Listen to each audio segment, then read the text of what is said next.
ചെറുതാ അല്ലടാ ആ കുത്തുന്ന സാധനം ചെറുതാ നടക്കുക എന്റെ ഫോൺ ഓഫാ ഞാൻ പയ്യ ലൈറ്റിട്ടാ പോരെ എന്റെ ഫോൺ ഓഫായി നിങ്ങൾ 6 മണിക്ക് സ്റ്റാർട്ട് ചെയ്തോട്ടാ സങ്കടം പറയാം നീ കുറച്ച് കാര്യങ്ങൾ ഇങ്ങനെ പോണേപ്പോ പറഞ്ഞേ നമുക്ക് ഇനി എന്നെ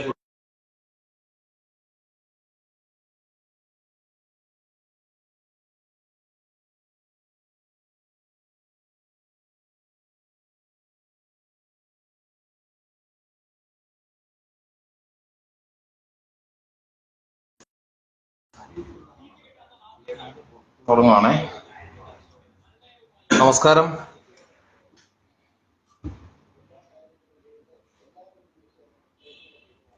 കുറച്ച് ആളുകളൊക്കെ വന്നു തുടങ്ങിയിട്ടുണ്ട്.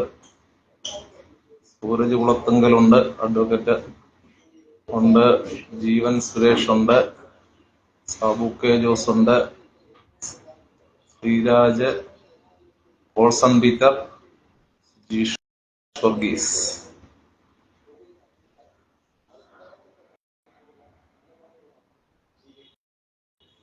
പ്രിയപ്പെട്ടവരെ, നമുക്ക് തുടങ്ങാം.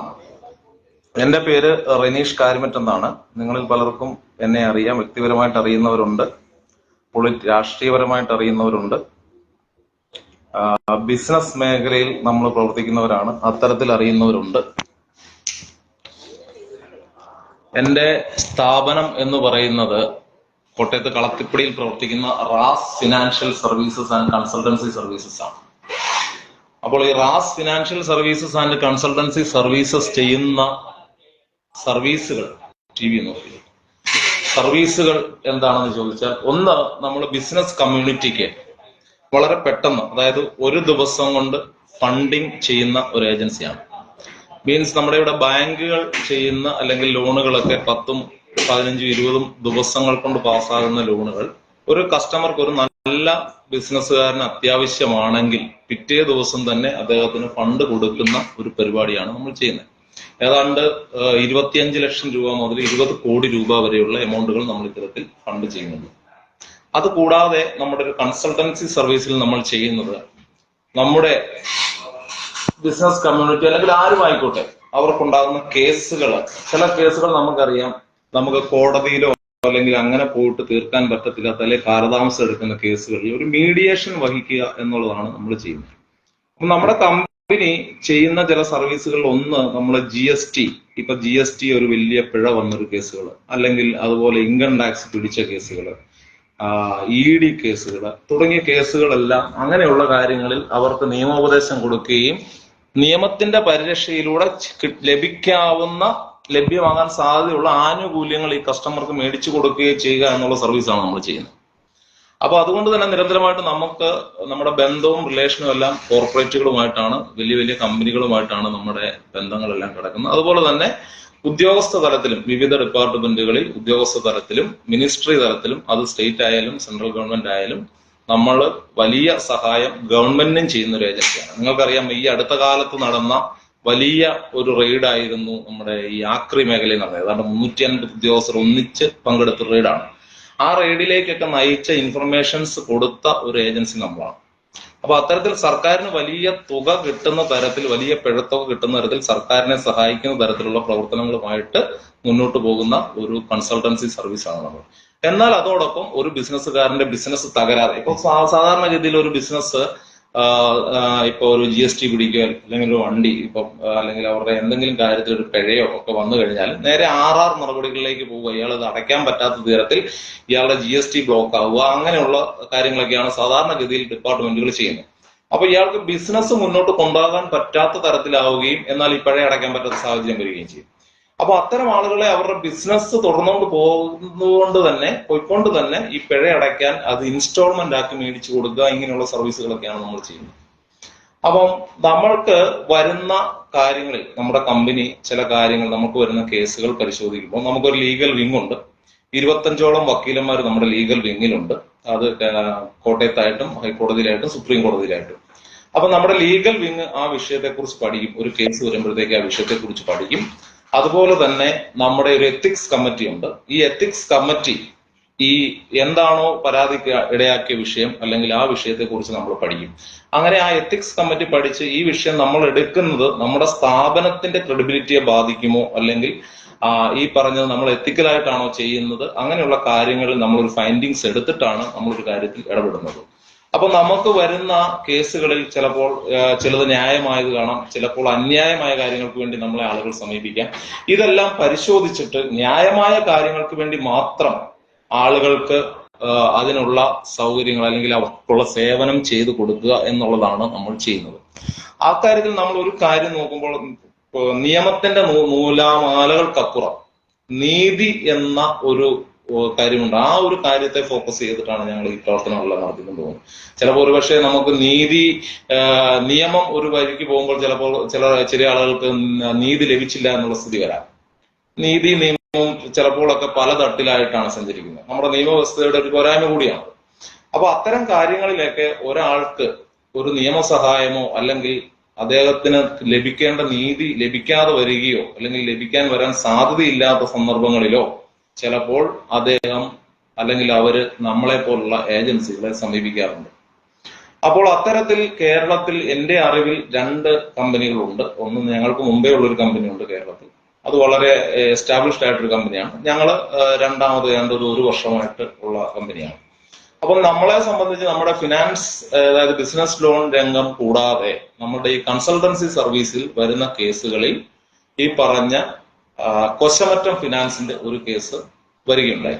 ആ കേസ് വന്നത് നമ്മുടെ ഹൈക്കോടതിയിലെ നമ്മുടെ തന്നെ ലീഗൽ സൈഡിലുള്ള 2 വക്കീലന്മാർ, നമ്മുടെ പാനലിലുള്ള 2 വക്കീലന്മാരാണ് ഒരു പെൺകുട്ടിയെയും ആ പെൺകുട്ടിയുടെ ബന്ധുക്കളെയും, പെൺകുട്ടി എന്ന് പറയാൻ പറ്റില്ല, യുവതി, ആ ഒരു യുവതിയെയും അദ്ദേഹത്തിന്റെ ബന്ധുക്കളെ, സുഹൃത്തുക്കൾ, അങ്ങനെ കുറച്ച് ആളുകളെ നമ്മുടെ ഓഫീസിലേക്ക് പറഞ്ഞു വിടുന്നു. അപ്പോൾ ഈ വക്കീലന്മാർ ഇത്രയേ വിളിച്ചു എന്നോട് പറഞ്ഞുള്ളൂ, നമ്മുടെ ഒരു കക്ഷികൾ വരുന്നുണ്ട്, എതിർകക്ഷി കൊശമറ്റമാണ്, നമുക്ക് പിടിക്കാൻ പറ്റുമോ? അപ്പോ സ്വാഭാവികമായിട്ടും ഞാൻ പറഞ്ഞു, കൊശമറ്റം എന്ന സ്ഥാപനം കോട്ടയത്തിരിക്കുന്ന ഒരു സ്ഥാപനമാണ്, നമ്മൾ ഇതുവരെ പരാതികളൊന്നും അങ്ങനത്തെ കേട്ടിട്ടില്ല, എന്തായാലും അവരെ വിടും, നമുക്കിപ്പോ കൊശമറ്റമല്ല ആരായാലും നമ്മൾ ന്യായമായ വിഷയമാണെങ്കിൽ നമ്മളത് പിടിക്കും എന്ന് പറഞ്ഞു. അതുകൊണ്ട് തന്നെ അവരിവിടെ വന്നു. അപ്പോൾ അവർ പറഞ്ഞ ഒരു കഥ പ്രകാരം, കഥയല്ല, അവർ പറഞ്ഞ സത്യപ്രകാരം, ഞാൻ ആദ്യം ഇത് കഥ എന്ന് പറയും, കാരണം അവർ നമ്മളോട് സ്റ്റോറി പറയുന്നു. ഇത് സത്യമാണോ ഇല്ലയോ എന്ന് 2 കൂട്ടരെയും കേട്ടതിന് ശേഷമേ നമുക്ക് തീരുമാനിക്കാൻ പറ്റുള്ളൂ.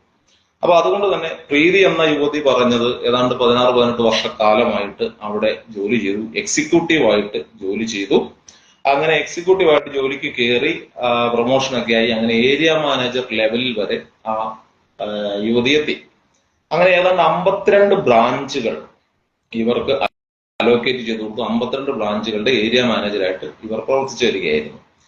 അപ്പോൾ ഈ കൊശമറ്റത്തിന്റെ MD ഇവരെ തുടക്കകാലം മുതൽ ഒരു പ്രവൃത്തി, അതായത് ഒരു ഇല്ലീഗൽ പ്രവൃത്തിക്ക് വേണ്ടി നിർബന്ധിക്കുകയും അത് ചെയ്യിക്കുകയും ചെയ്യുന്നുണ്ടായിരുന്നു.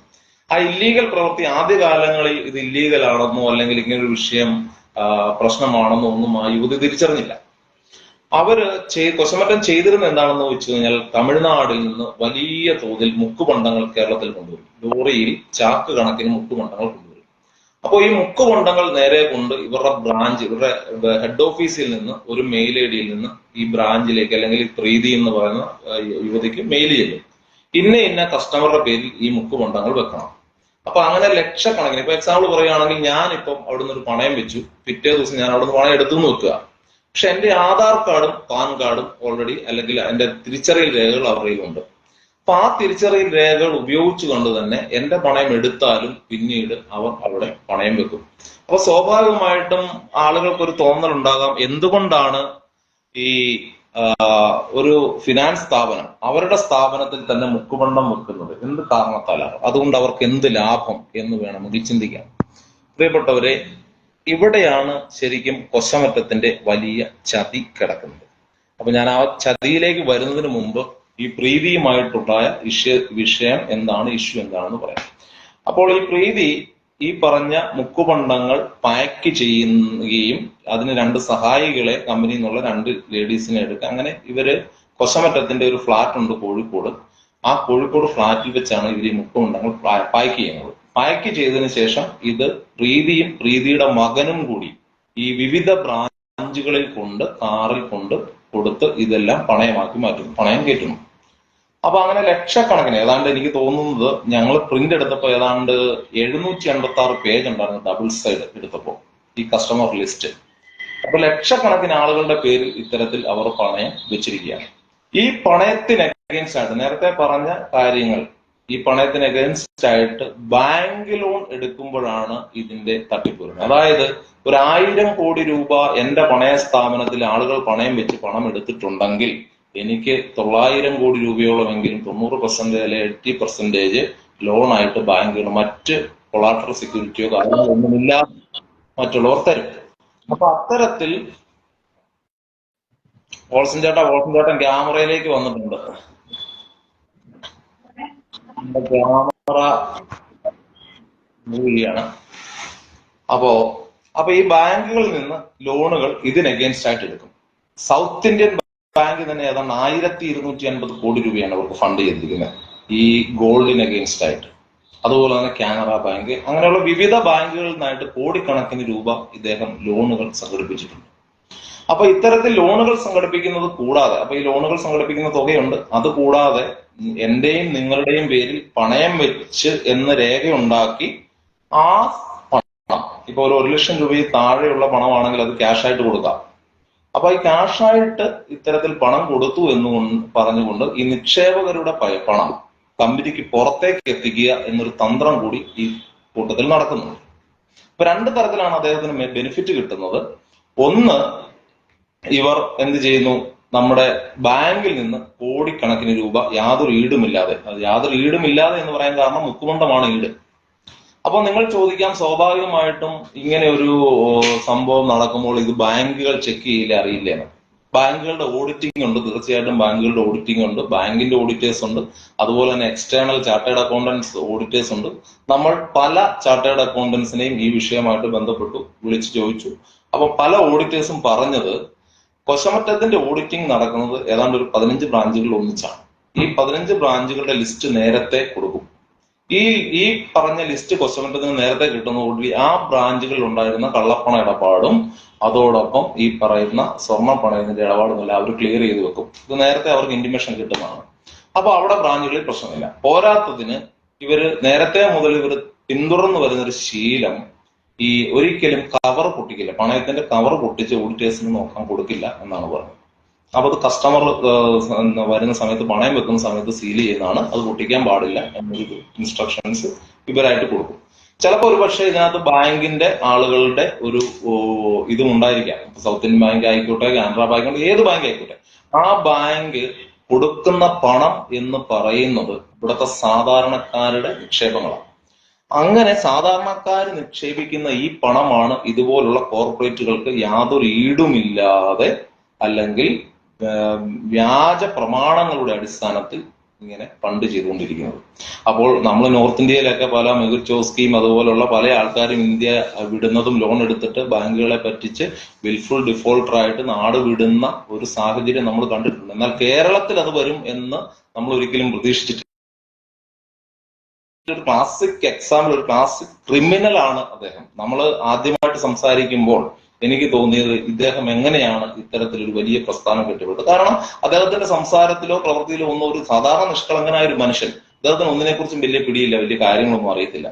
അപ്പോൾ ഈ പ്രീതി ഇങ്ങനെ ഒരു ഇഷ്യൂ ആയിട്ട് വരുന്നത് പ്രീതിയുടെ പേഴ്സണൽ കാര്യത്തിനായിട്ടാണ് വന്നത്. പ്രീതിയെ അവിടെ നിന്ന്, അതായത് അവിടെ നിന്ന് ജോലി പോയി എന്ന് പറഞ്ഞാൽ പ്രീതി അവിടെ നിന്ന് ജോലി ഉപേക്ഷിച്ചു പോയി. കാരണം പ്രീതിയുടെ കൂടെ നിന്ന 2 യുവതികൾ, ഇദ്ദേഹം കാണിക്കുന്ന ഏതായാലും തട്ടിപ്പാണ്, അതുകൊണ്ട് അവരും സ്വന്തമായിട്ട് ഈ തട്ടിപ്പുകൾ കാണിക്കാൻ തുടങ്ങി. അങ്ങനെ ഇവരുടെ മേലിൽ ഒരു പിടി വീണ സമയത്ത് ഈ പ്രീതിയെ കൊണ്ട് ആ ബ്രാഞ്ചിൽ കുറച്ച് ഡിഫോൾട്ട് ഉണ്ടായി, അത്തരം പ്രശ്നങ്ങളൊക്കെ തീർക്കണമെന്ന് പറഞ്ഞ് ഇദ്ദേഹം ആ കുറ്റം ഏറ്റെടുക്കാൻ ഇദ്ദേഹം തന്നെ ആവശ്യപ്പെട്ടു.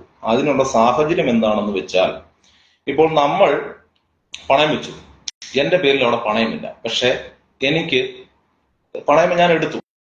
പിറ്റേ ദിവസം എനിക്കൊരു മെസ്സേജ് വരികയാണ്, നിങ്ങളുടെ പണയം റിന്യൂ ചെയ്യണം. സ്വാഭാവികമായിട്ടും ഞാൻ ഓർക്കും, എന്താണ് ഇങ്ങനെ ഒരു മെസ്സേജ് വരാൻ കാര്യം? അത്തരത്തിൽ ചില മെസ്സേജുകൾ ചില കസ്റ്റമേഴ്സിന് ചെന്നതാണ് ഈ പ്രശ്നങ്ങളുടെ എല്ലാം തുടക്കം. സാധാരണഗതിയിൽ ഇവർ ഈ മുക്കുപണ്ടം വെക്കുന്ന കസ്റ്റമേഴ്സിന്റെ എല്ലാം മെസ്സേജ് ഡിസബിൾ ആക്കിയിടും. ഇവരുടെ സോഫ്റ്റ്വെയറിൽ തന്നെ അതിനുള്ള ഒരു സംവിധാനം ചെയ്തു വെച്ചിട്ടുണ്ട്.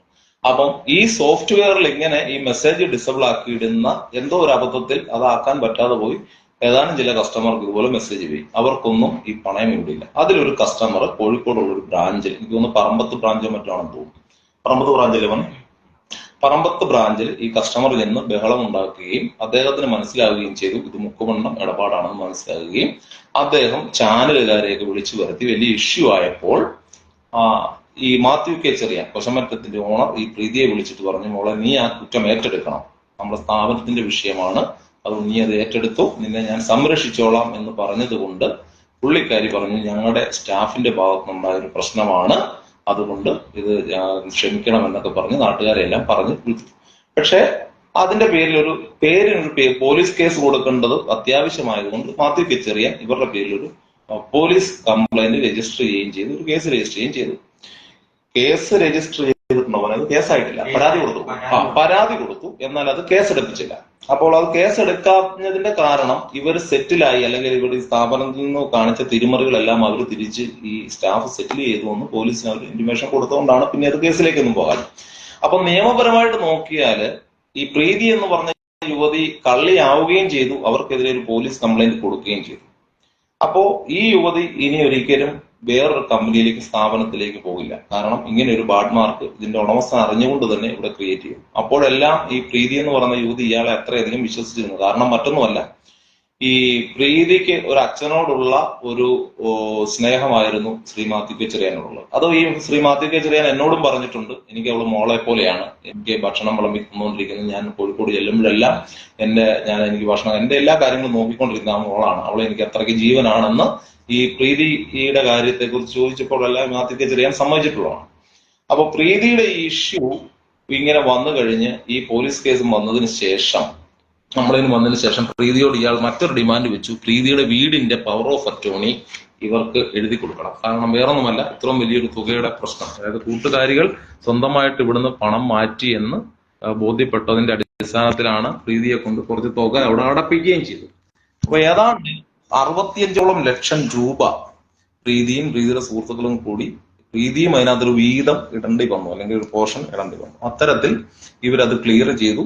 എന്നാൽ മറ്റേ സ്റ്റാഫിനെ അവരെ രണ്ടുപേരും പറഞ്ഞു വിട്ടു അവിടുന്ന്. പ്രീതിനെ അവർക്ക് വിടാൻ പറ്റത്തില്ല, പ്രീതി നിരപരാധിയാണെന്ന് അറിയാവുന്നതുകൊണ്ട് പ്രീതിനെ അവിടെ നിലനിർത്തി. എന്നാൽ ഈ വീടിന്റെ പവർ ഓഫ് അറ്റോർണി എഴുതി കൊടുക്കണം എന്ന് പറഞ്ഞപ്പോൾ പ്രീതിയുടെ ഹസ്ബൻഡ് അത് സമ്മതിക്കാതിരിക്കുകയും അങ്ങനെ പ്രീതി അവിടെ നിന്ന് ജോലി ഉപേക്ഷിച്ച് പോരുകയും ചെയ്തു.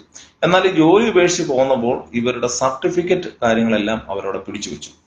അങ്ങനെ പ്രീതി അപ്പൊ അത് തരും എന്നുള്ള പ്രതീക്ഷയിൽ പ്രീതി പലയിടത്ത് ഇന്റർവ്യൂവിന് പോയി. അപ്പോഴാണ് 1.25 ലക്ഷം രൂപ സാലറിയിൽ KLM ആക്സിവ, പിന്നെ എനിക്ക് തോന്നുന്നു ആക്സിസ് ബാങ്ക്, അങ്ങനെ 1-2 സ്ഥലത്ത് ജോലി കിട്ടി.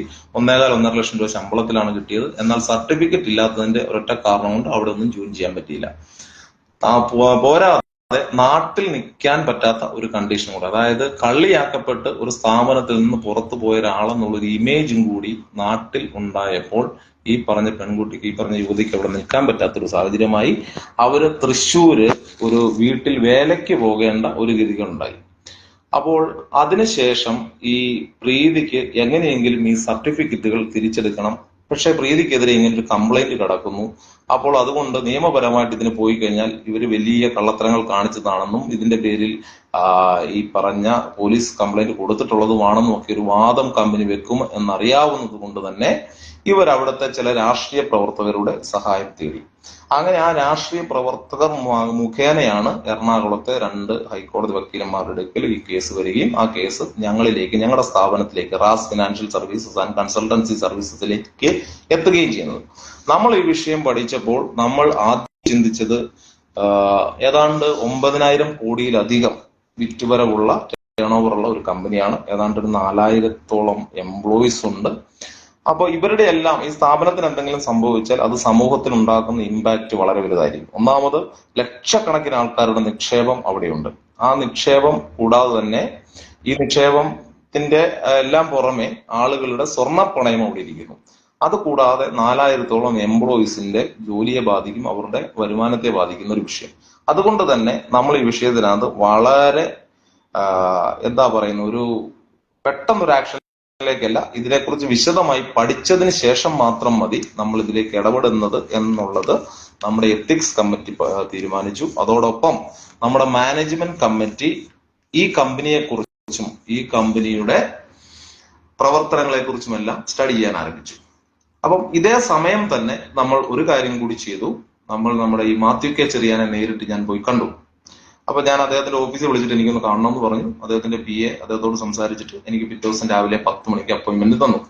അപ്പൊ ഞാൻ ഈ ശ്രീ മാത്യു കെ ചെറിയാനെ കാണാൻ പോകുന്നതിന് മുമ്പായിട്ട് ഈ സർട്ടിഫിക്കറ്റിന്റെ കാര്യത്തിലും പ്രീതി അടക്കമുള്ള ആളുകളുടെ നിന്ന് കുറച്ച് പണം അവിടെ അടപ്പിച്ച കാര്യത്തിലും, അതായത് പ്രീതി നിരപരാധിയായിട്ടും അവരുടെ നിന്ന് പണം മേടിച്ചടപ്പിച്ചു. അത് ശരിക്കും അവരെ ആ സ്ഥാപനത്തിൽ തന്നെ ലോക്ക് ചെയ്തിടാനുള്ള ഒരു തന്ത്രമായിരുന്നു. അവർക്ക് കിട്ടുന്ന ശമ്പളം ഏതാണ്ട് 30,000-ൽ താഴെ രൂപയാണെന്ന് അറിയുമ്പോഴാണ് ഈ 16 വർഷമായിട്ട് ഒരു ഏരിയ മാനേജറായിട്ട് കൊച്ചമറ്റത്ത് വർക്ക് ചെയ്ത ഒരാളുടെ ശമ്പളം മറ്റ് മേഖലകളിൽ, മറ്റ് ഇൻഡസ്ട്രിയിൽ സെയിം കാറ്റഗറിയിൽ ഒരു ജോലിക്ക് പോയാൽ ഏതാണ്ട് 1.5 ലക്ഷം രൂപ ശമ്പളം കിട്ടുമായിരുന്നു ഓർക്കുക. അപ്പൊ 16 വർഷമായിട്ട് ഇവരെ അവിടെ തളച്ചിടുന്ന ഒരു പരിപാടിയാണ് ശ്രീ മാത്യു കെ ചെറിയാൻ ചെയ്തത്.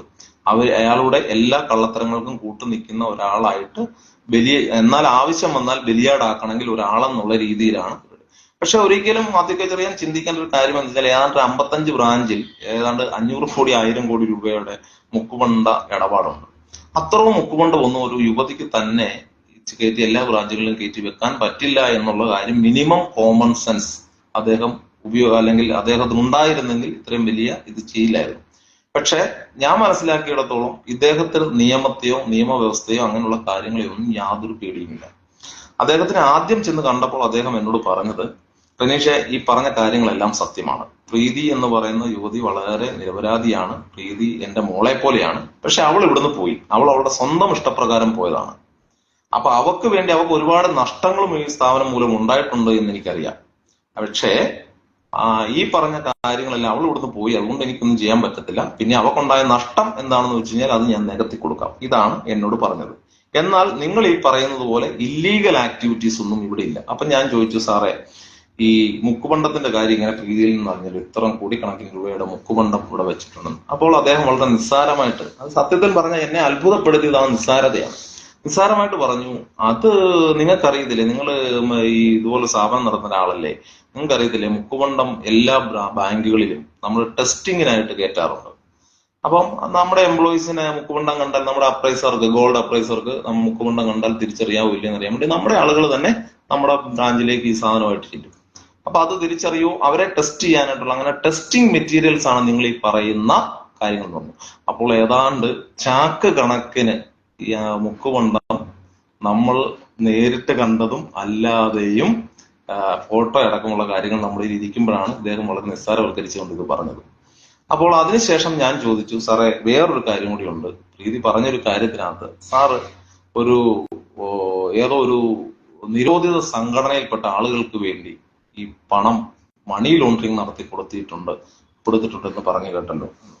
അപ്പൊ ഞാൻ ഓർത്ത് തീർച്ചയായിട്ടും ഇദ്ദേഹം അത് എതിർക്കും എന്നോർത്തെ. അങ്ങനെ ഒരു സംഭവം ഞാൻ ചെയ്തിട്ടില്ല. സാധാരണ ആരായാലും ഒന്ന് ഭയക്കുന്ന ഒരു കാര്യമാണ്.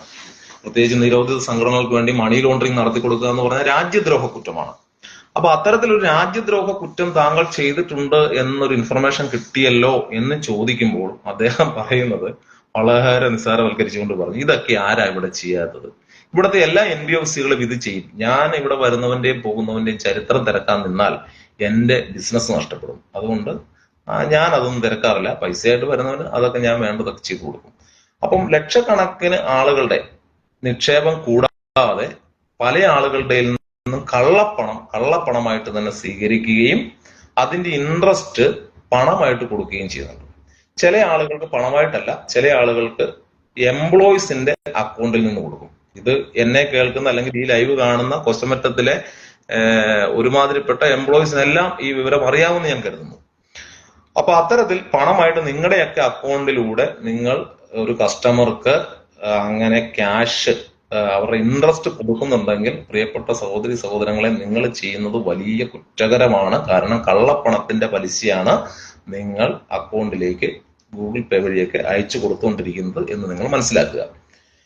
പ്രിയപ്പെട്ടവർ, ഈ വിഷയം എങ്ങനെ സെറ്റിൽ ചെയ്യണം എന്നുള്ളത് നമ്മൾ ഇങ്ങനെ ആലോചിച്ചുകൊണ്ടിരിക്കുന്ന സമയത്ത് ഞാൻ ആദ്യം ചെന്ന് സംസാരിച്ചു. അദ്ദേഹം ഇതെല്ലാം നിഷേധിച്ചു. ഞാൻ അന്ന് ഈ വിഷയം വിട്ടു.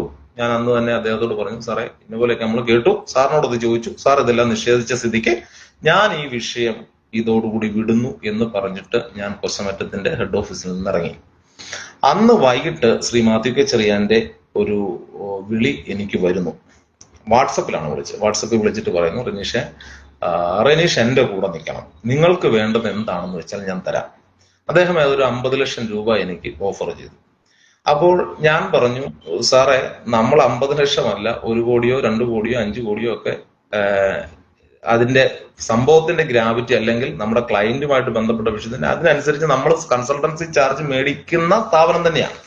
അല്ലെങ്കിൽ അത്തരത്തിൽ വലിയ രീതിയിലുള്ള ഒരു കോർപ്പറേറ്റ് ആയിട്ട് വളർന്നു വരണം, അല്ലെങ്കിൽ വലിയൊരു ഏജൻസി ആയിട്ട് വളർന്നു വരണം താല്പര്യമുള്ളതാണ്. പക്ഷേ ഞങ്ങളുടെ ക്ലയന്റിനെ ചതിച്ചിട്ട് നമുക്ക് അത്തരത്തിൽ നിങ്ങളുടെ ഒരു ഓഫർ സ്വീകരിക്കാൻ ബുദ്ധിമുട്ടുണ്ട് എന്ന് പറഞ്ഞു. അപ്പോൾ അദ്ദേഹം പറഞ്ഞു, എന്നാൽ ഒരു കാര്യം ചെയ്യും, നിങ്ങൾ ഞങ്ങളുടെ കൺസൾട്ടന്റ് ആയിട്ട് അവരോട് ഈ വിഷയം സംസാരിച്ച് ഒരു സെറ്റിൽമെന്റിൽ എത്താൻ ശ്രമിക്കൂ എന്ന് പറഞ്ഞു.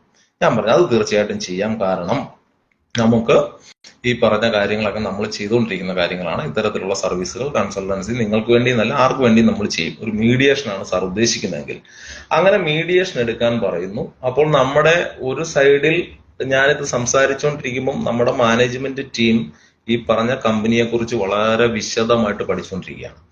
അപ്പൊ അവസാനം അവരുടെ ഒരു റിപ്പോർട്ടും കൂടെ വന്നപ്പോഴാണ് നമുക്ക് മനസ്സിലാകുന്നത് ഈ കൊശമറ്റം എന്ന് പറയുന്ന കമ്പനി കാണിച്ചിരിക്കുന്ന തരികിടകൾ എന്ന് പറഞ്ഞാൽ നമുക്ക് ചിന്തിക്കാവുന്നതിലും അപ്പുറമാണ്.